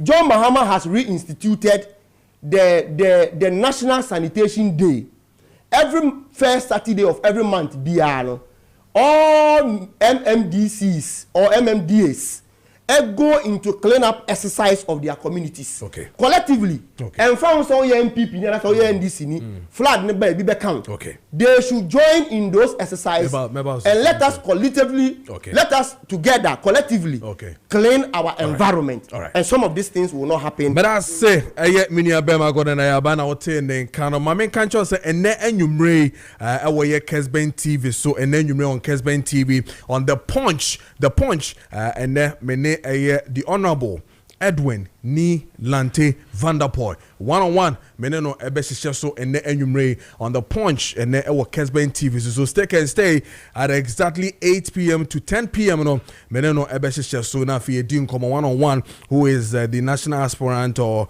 the NDC chairman position. Anybody in come and other matters I be the come is going to be exciting today. Our the punch news the punch so and enyumre wa Kessben TV. So and then my main kase me prof also the first inaugural lectures and then Professor Edward Wiafi Deborah, Professor of Conservation Biology, our Pro Vice Chancellor University of Environment and Sustainable Development, and then the first inaugural lecture, and then second 1 p.m. USD campus. So many Prof, we ready to hear you and then solve matters and solutions. Your first inaugural lecture no was so many. So that is 24 minutes past the hour of 9. Ben meba also but my name Minia Bema ofi Imascon Estate Ghana Limited for yeneni wie na fe yenton sasepa na God in a can same be efa himfo and na face no sabi omo motonton sase bone no but ono owo Imascon ne de sase bone pa de oboa ebi insida ebi crazy da yenton sase no na fe memro Ben ho na fe onto aso my wadama me da same ebusianfo ye ni kan fa entia sonko de mu odin pa de mu oduru Free Imascon Estate Ghana Limited asuyem na baby biata wo hwe ye ofidi kese so any baby biata wuti enso radio so no yemfa sancha sonkun emawo afa ya che wawie no de ye kan se nyankopon won hyiraw na wonto nkwanem wonto ubotom che so mesika kese emra wonsam sade be ya obetima ba ye nchen Imascon Estate Ghana Limited na wabeto asase pa sade be ya wo haw ya wo namu ensase wansam ane ye kan ena no joda nsu a etoye wo haw sonko a edi abre yen enkanka yeni a ye wanka kropan mu no eno wansam ana menuanom eka ne hei ni nyina no kye se ye wahimfo binom ho no mu a wo mu de wo mu enhwe esa asase na wo atwade ama no ebia da kya nkwama bi ensuo to a ensuo no ebeyira faw ena won susu mpo na okwakoto asase no wonso wa mwani na ho anhwe asase no a nana no enam ska wo penti wote ediama no sada chi bi ensuo to a eba beyira faw edi atacha bebo ofie ana empo wode wo haw bi ebebrew wa mwani na ho enu ntine nam so a enei wa kan sinsemu ya ensuo to yen eyira faw wonya baabi ena mepa wo chew sa wo haw ya ekoso no eno ana Imascon Estate Ghana Limited ya ka chew sa wo de bra ye nchen na enya gidie ni akokudro ni arehwemu na bra beto ye nsase ne bi de ntia meka we ene se enam se company binom edisivu ebinom nti ama enensa wo kan sase ho asem a eya no madwe ye nse ye nyina ye pe ewo msa batakari adoso ama ye hu kemo papa de ne nso eye dania da ye wo kemo papa no ewo ho na sa kemo papa ewo nsase tom no eno ne ye ne ye dwumakuo Imascon Estate Ghana Limited de ntia meka se ye ne eni kemo papa no ene se ye nsase a ye ton de amanfo no ye nsase no ensuo ntata so ye nsase no ewonom enya afro ana techemu ane ye nsase no so no engu amenamenamu eni da nsuom eni da techem engu bipo ayase no aka se bia ensuo to se de ensuo to na no duade ya ebia beira faw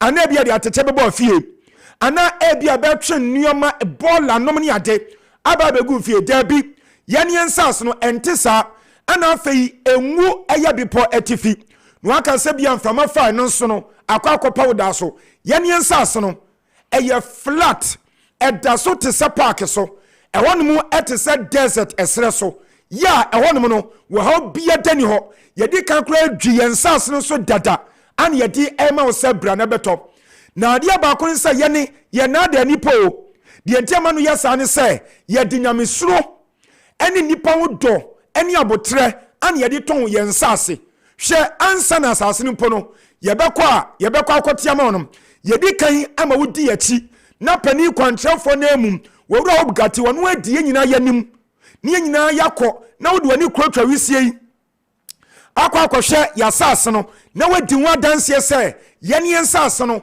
eni dansiom eni datechem engu amnamnam sadie midi kan eka ho asem no na wasa kire ba bia wo pe se owura hopue wodi asempa ni mpanufam wadwuma ni mai medie hasei ana mepe na yeba ansana wodi usika no aba na afei yakwa akote ne yede amawo enti yene no yede abotre eni nyamesuro eni nipa wodo ene ton yensase no yenye yadwenda se ye bebu afaso yenye yadwenda se ye beye wagadere anakelebulebi na ebewi ase no wakwa akogya ba bia bo edimbone dabi enmunyam kakra nyankopon wadi amowura obgati pani control for da adwumayi ano eni yene a yebo dawrei onse de biambam ka twese me yesentroni me kamitro se mingumi ho anim ase enu ntemi nkodi ade bia enya anim ade papa ana me kanfo ede a trew frisansase ne akwai ansana yeba bontia beka wasam ensuo ya etitoyi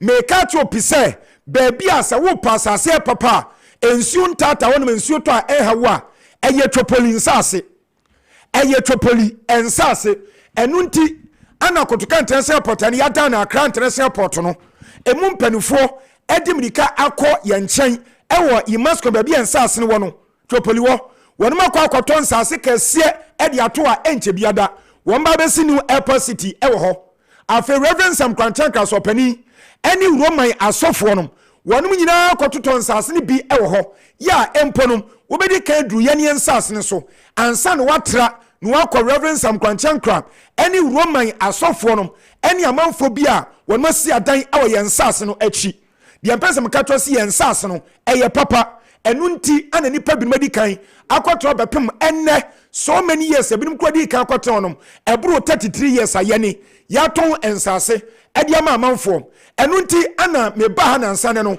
me ka kire wo se mu a ensu yira fomum mo nsusu a mokoto asase a na enwa ba asama ye bomu ye kuma landard 40 simsu ha mo no mu nyina momra ne nyina yenka mom yenkotopoli baby a imaskon ya sas no wono yankon yankoto bi ne yentena ho edisa wono me de sa wo ha wei ya wonam nei no ebi ni ho da biara da e langard sam eni ho ensasene so no ya to ebu asa register nyina ewo lands commission dimu ya je title nso e de ato so ana afeyimfo no nso so ayene ya je ensasene fi omo nsam no ya tena se hwehwem sa ampase wo mo no wo mu ni asam na asasene so mo de man no wo ha bia ni ho na chine bi na kokofa asam de aba yempanim guase yempa bodi na keka ana betio ana company we said ebinim de estia ye da bi o da bi eno tam se 33 years munie ya ton sase de ama amanfo ye ho ma asam ye nya asam ye nya achemato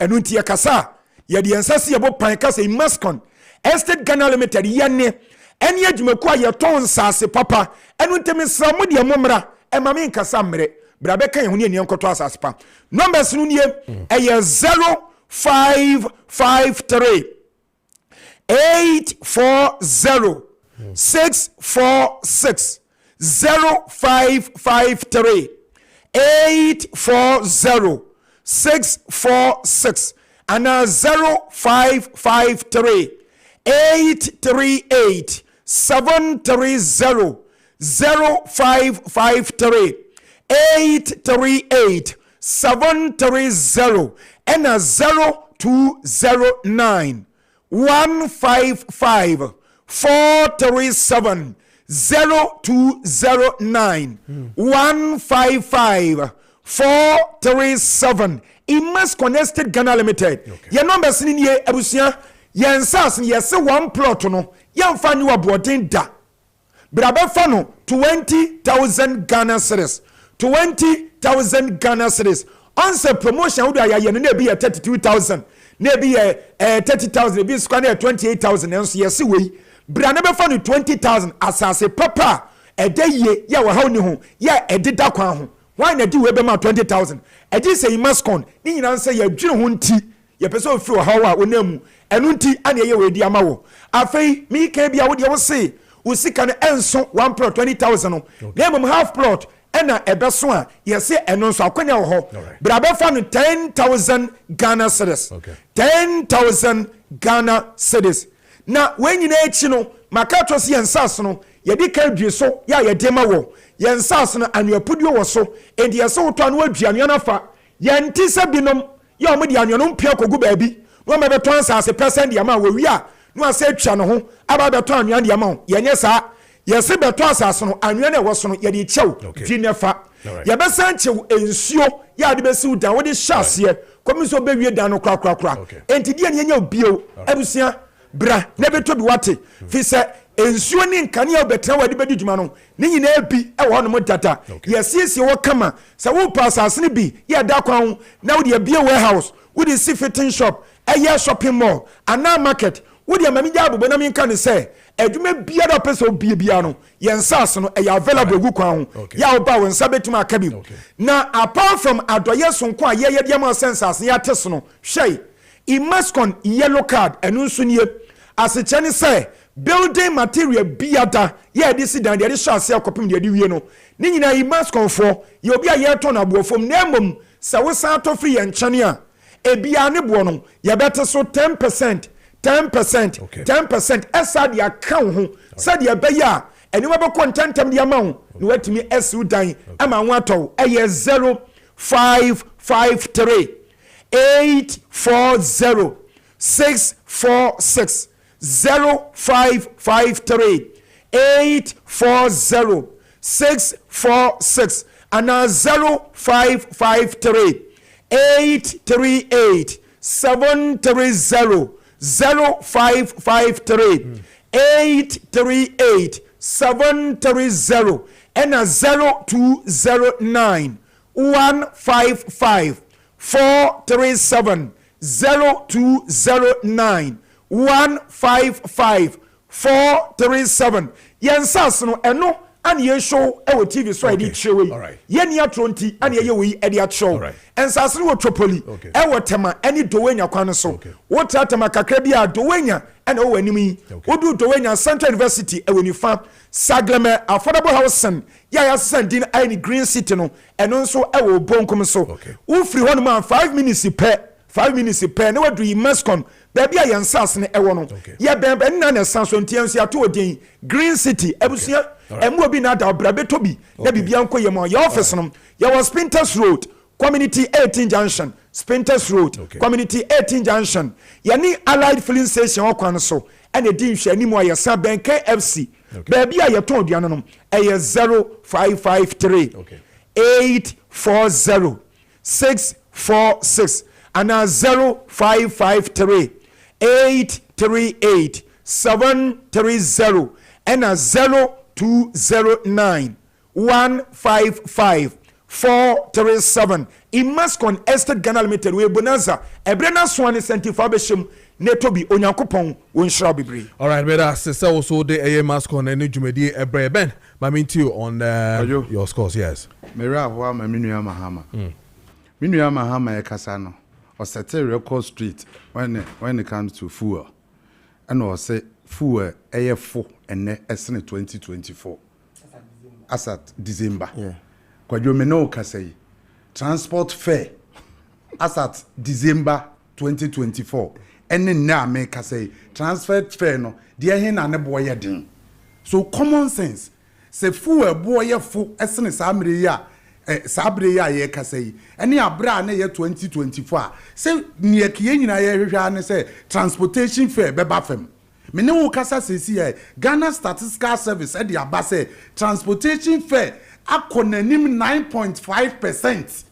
And so fuel ebo ye fo esene 2024 December sene mahama me e tia se no enti Ghana for benefit be na wo munya sesei when it comes to fuel now what's here above them and now ye can say 2024 no na me fa car from barrier at the bus circle na ye 350 pesos ne fuel above them no me expect say 350 pesos no say enyina wo kura na ebi ma me ka ho and then me no ka say self fuel price na wo fam ne no transportation from Ofanko barrier ebedu circle no 550 pesos so asem na wo te hanom na wahaha wani awoka sefu yafu sese no ede na anya wo Ghana fo abrabom hwini won mo Ghana fo benefit so me nua mahama mesre no fuel na aba fam na it's on paper it's not reflecting e wo Ghana fo dada sitene mu a omo benya ho mfa so nti won fe no ento nche na transportation na no boaye den no yente so ma Ghana fo no mo nto mo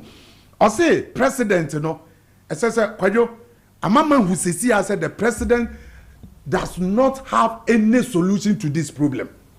Kojo di na president ye yiwa wunya appointees e di entia say omoba boawo amwa yadwuma enti must the president fly in the air na wono ebekwa akonya fair view and say na problem na yetimi asolve so ministers no ene wo mo a wayi wo mo say omo nka no ho no omo nya adwuma no what are their responsibilities adwuma be no omo ye enti say president no issue we ya ma ka won charge finance minister e mani release sky ya de be yadwuma when it comes to flood issues wo Ghana ha afi na president na hu say issue no ye issue nti esese ye so ano prevention as ye ne say president ne ba ye no esese wo ye bibi na ye hu say or preventing ye basic future ene ma wo te ha wo kan nyina no president na na mo wa wo tu ye ne de hen onye bi because president no ohun say flooding koso wo mamu ha and wo ka kire na Nadu Dankwah Akufo-Addo say we are insensitive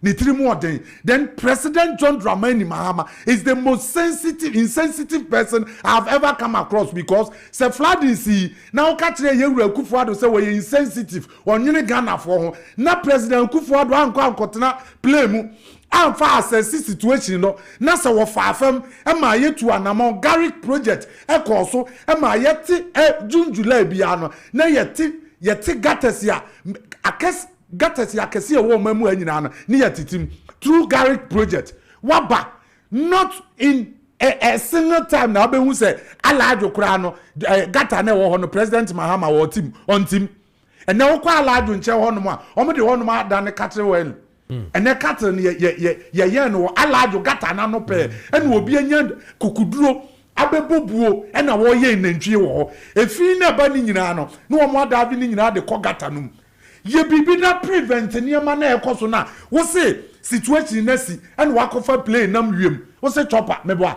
na chopper emfa wiem se fa wiem and na play no nso aye ka no efa wiem enti President Mahama ni nyina wo nam wiem and wo hwe situation no senior responsibility of municipal assemblies in the NSA or about say ye prepare group me I was part of the Ghana Municipal Assembly every month be a Saturday no ye prepare group and your President Mahama ne di bibi aba on fire my e wo hodada da bia ne ye pra every last week of the month in Saturday bian ye prepare krom na ministries na yato enti e meka wa hanom say President Mahama ba ye no di bibi sronko aba e wo honom dada so please me di ka kire o say ye mpese ye de side ye we be ye politics na wo betena ha na wo ka kire ye say ye so issue na no ntemo a kiyama meduru ha President John Dramani Mahama ba ye ena nhyehyɛ ya o ka so wo de be ye adwuma no o start ya ka issue no ye beduru ba bi ye duru yi o ba ye wonye ho adwuma but also ama me 3 minutes 3 minutes ama me 3 minutes me we be dey na me 8 first one 14 minutes. Hey, me 8 first one. Okasa 14 minutes. Ono kasa 4. And what did be before eye to assemble. We and what the back clear full. And I said you can nyina ma. Go what we got him. And what we got him. Or only baby or started or calculated time in fee. He took away when he was greeting Baumia. When he was doing when he was even doing campaign. When was even doing one year campaign. I'm at trouble. Who's another one fan count but anyway just by the way Kojo, yes you see me saying Semuba I look at it from the contextual point. This fool asema me de buy no Kojo Ubekaya there was that the base of the argument was that whether as at December 2024 fu oboye fu chen ende anase ne boye den chen ende o ma on phone from the source and I'm assuming my phone from my source. So enne thank God so I shifted from the price to transportation fare. No, I'm coming. No, I'm coming. No, you admit. One shift. The only thing his admittance. No, I did no. His admittance. No, the fuel price at that time. And then okay with who was I'm only reiterating the point to say what Becca has said no fuel boy for. And I'm saying sample net here. And so say who and what transportation fare mu. And no need so Kojo, what I'm saying is that say Osusu say. Full bo as of December 2024. Nani bo for chain and there. He should give us a proof. You see, you don't need to say A, B, C, D. It is an inference. I'm saying that. And I repeat. Full price bo na me no di wuchim last week. Said December 2024. Nani bo for chain the price before the recent reduction. No. It is not true. Full price as of December 2024 was expensive than fuel today. That's the issue I just wanted to clear. Okay. That is it too. Kojo, it is true, say, Mampeni ewo ministers. It's not more under who? Not more Ensha Bayase. Not more officials, are they not on the grounds? Minister of local government, only grounds. Regional minister, only grounds. Mayor, only grounds. So why are you talking as if, say, officials are what power or no? They are sleeping and he is going round. So it tells you, say, a collective effort. Simultaneously, the appointees our grounds, no, he was also looking at it from that perspective. So it's a simultaneous effort. And you must know. So stop doing that. The next point, and I will end. Kojo, the Obakacho Bia said dredging Bia and Koso Bia no boa. Machira will say, first Saturday of every month Bia no, ya cleaning your environment, na ya dredging. Kojo, share Obakacho Bia say under MPP. Every Saturday of every month, we were doing cleaning. Obwa, John Mahama 2016. Kojo, I instituted that initiative. So Obakaya, first Saturday of every month cleaning. When MPP came, they cancelled it. It's a lie. The whole 8 years, it never happened. It's a lie. Oba and Awasandia Babi Bakojo. This is a Kojo, lie. let me tell you this thing. Kojo, let me tell you this thing. Kojo, common sense. Then I will end. Kojo, say a baby, a better being wasu. Not before we better being one sono. You try say you dredge gutters, including Odona. Emo muka satia ye ka say mampeni brada mpona obabeye. They promised the people of Ghana of a solution. Now say 8 years. Mo ntimi anso flooding ano. Mo ntimi anso sanitation ano. With all those monies, including a whole ministry of sanitation, with budget. Man so for 8 years. Common sense should tell you that in less than 2 years of John Dramani Mahama administration, it is too early for anybody to pass judgment on him when it comes to flooding. Because you couldn't solve it for 8 years. You expect him to solve it. Maminya, happy birthday. We na fino. Happy birthday to Juliana. To Juliana Obey Adika. The Ejika family loves you. This one is from Stephen Ejika. The entire family, happy birthday to you. And then a glorious birthday to Frimpon John Paul. For Lindsay, the Don, they call you. Happy birthday to you, Frimpon. Happy birthday. And then a happy birthday to Mrs. Tina Dankabari. This one is from husband Ali Baba Dankabari of ABN. Happy birthday to you, Mrs. Tina. And then a glorious birthday to Maxwell Eni. This one is from your grandmom Faustina of Mountain. Happy birthday to you. And then a happy birthday to Mrs. Elizabeth Jesse. And no Abna Benewa. This one from Elder Emmanuel Jesse of Famina Pentecost. And then a glorious birthday to Mrs. Grace Bedu of devoted Methodist Church member in Fawade. This one from a brave fig. Happy birthday to you. And then a happy birthday to Dorcas of Bosonche. This one is from Uforiwa of Wound to Me TV and radio. And then a happy birthday to Anthony Montfort Apia. Happy birthday to you, Anthony Montfort Apia. Monty Senior. This one for your parents and the entire family. Happy birthday to you. 47 minutes past the hour of year 9. Made was say Kessben TV and I face 92.9 FM. And then on DSTV channel 364 and then on Go TV channel 121. But I say a year Kessben TV. You're running up now for your fridge in this 1 minute now for me. Yes, sir. Near can say, Seminiano, a session I will create you. I say.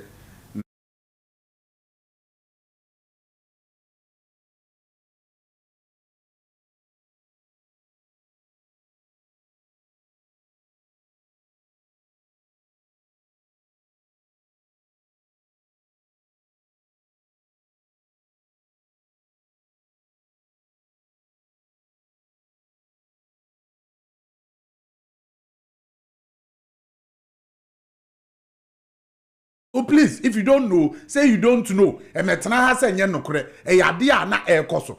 And secondly, me nuane te ya no mo ka say President Mahama ehia 8 good years. Is that what I said? Because or say the 8 good years of Nana Dankwah Akufo-Addo. Or say so in fairness, I'm not saying no, I didn't say hold on. He only says say Atanasi 8 years. I'm only inferring. No, this is what I'm saying. Mama himself doesn't even have 8 years. Mama himself in the first place can't even go 8 years.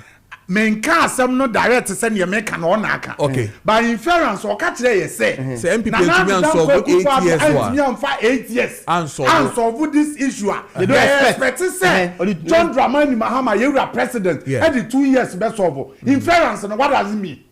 Nature say my yanka once them say 2 years edu na say president entimi nya bibi amfa ho a yan chairman nko 8 good years.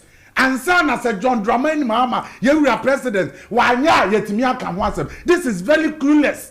Says Sana or press watch the President Mahama has no business even occupying that seat because say a man to me sebra one day Kuran Esa or the 7 Ghana for Esa will put Ghana for by into Obano. What you said? Oba be clear structures are see waterways can and also does it take you? And also we hear more than 4 years. And some structures are SCC waterway quite and also waiting here clear. We hear 8 years. We hear 8 years. And some what catch say proper management system, drainage. Okay. I don't know what you want more. So right. Please, Mama Haman say you can say you President Mahama what really by your bumpire say on fan conco Thanksgiving me and conco sorry issue we no and yenya some no akwa kojina say oba be preach on tackle solution no na da for you better say pa Ben your Mr. Ben you got your last stop na for you running a constitutional democracy. Yeah.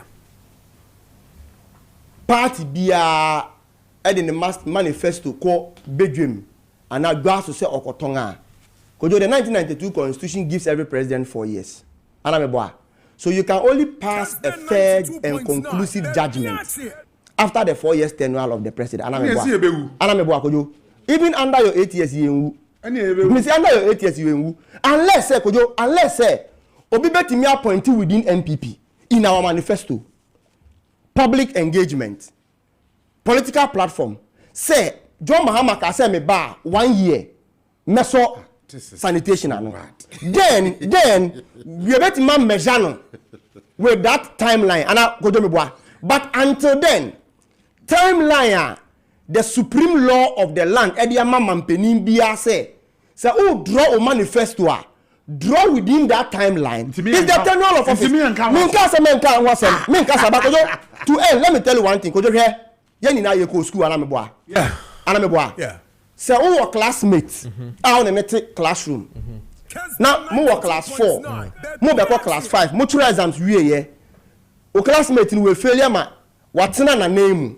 And the class 5, who do class 5 o classmates ni person obetufu in the very subject of failing. Examination. You take it. Examination. Oh, please. Examination favor the food. If you don't know, examination favor the food. It was in France in the It is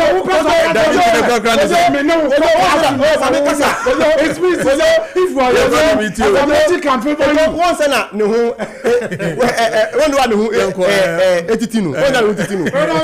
so can I also say in 2016 when you won, when you were promoted, you were fools. But we got to look at me. So don't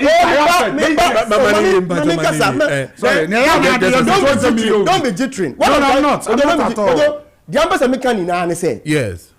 You got 2 exams in 2024, which includes all sectors of our economy, including issues of sanitation. Yes. Sanitation. Yes. Ghana force a mabong, and you're repeating unprecedented failure on your part, and you have been repeated. Okay. I'm saying that if you had the solution to this problem, you wouldn't have failed. And now we are 2 years. So their main concern, President Muhammad 2 years. Ghana force a because 2 years won't tell me sanitation.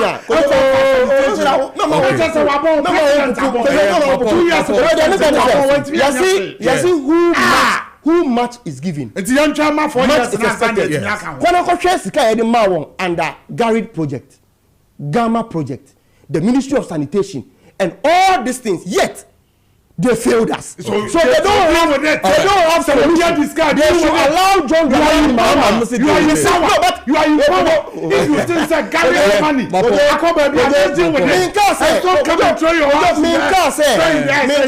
Deal with it. Already Macaulay on government on parliament for a forensic audit of those expenses. Just John Mahama and Tuswan among Mateo on the issuance of the 130 million to curb some of these whole issues. I'm spoken about it. But the embassy MPP 40 say, you gave us a whole ministry. Okay. Yet we didn't see anything. Okay. So you failed. Okay. So you can't take any advice from a failed government that lost an election unprecedentedly.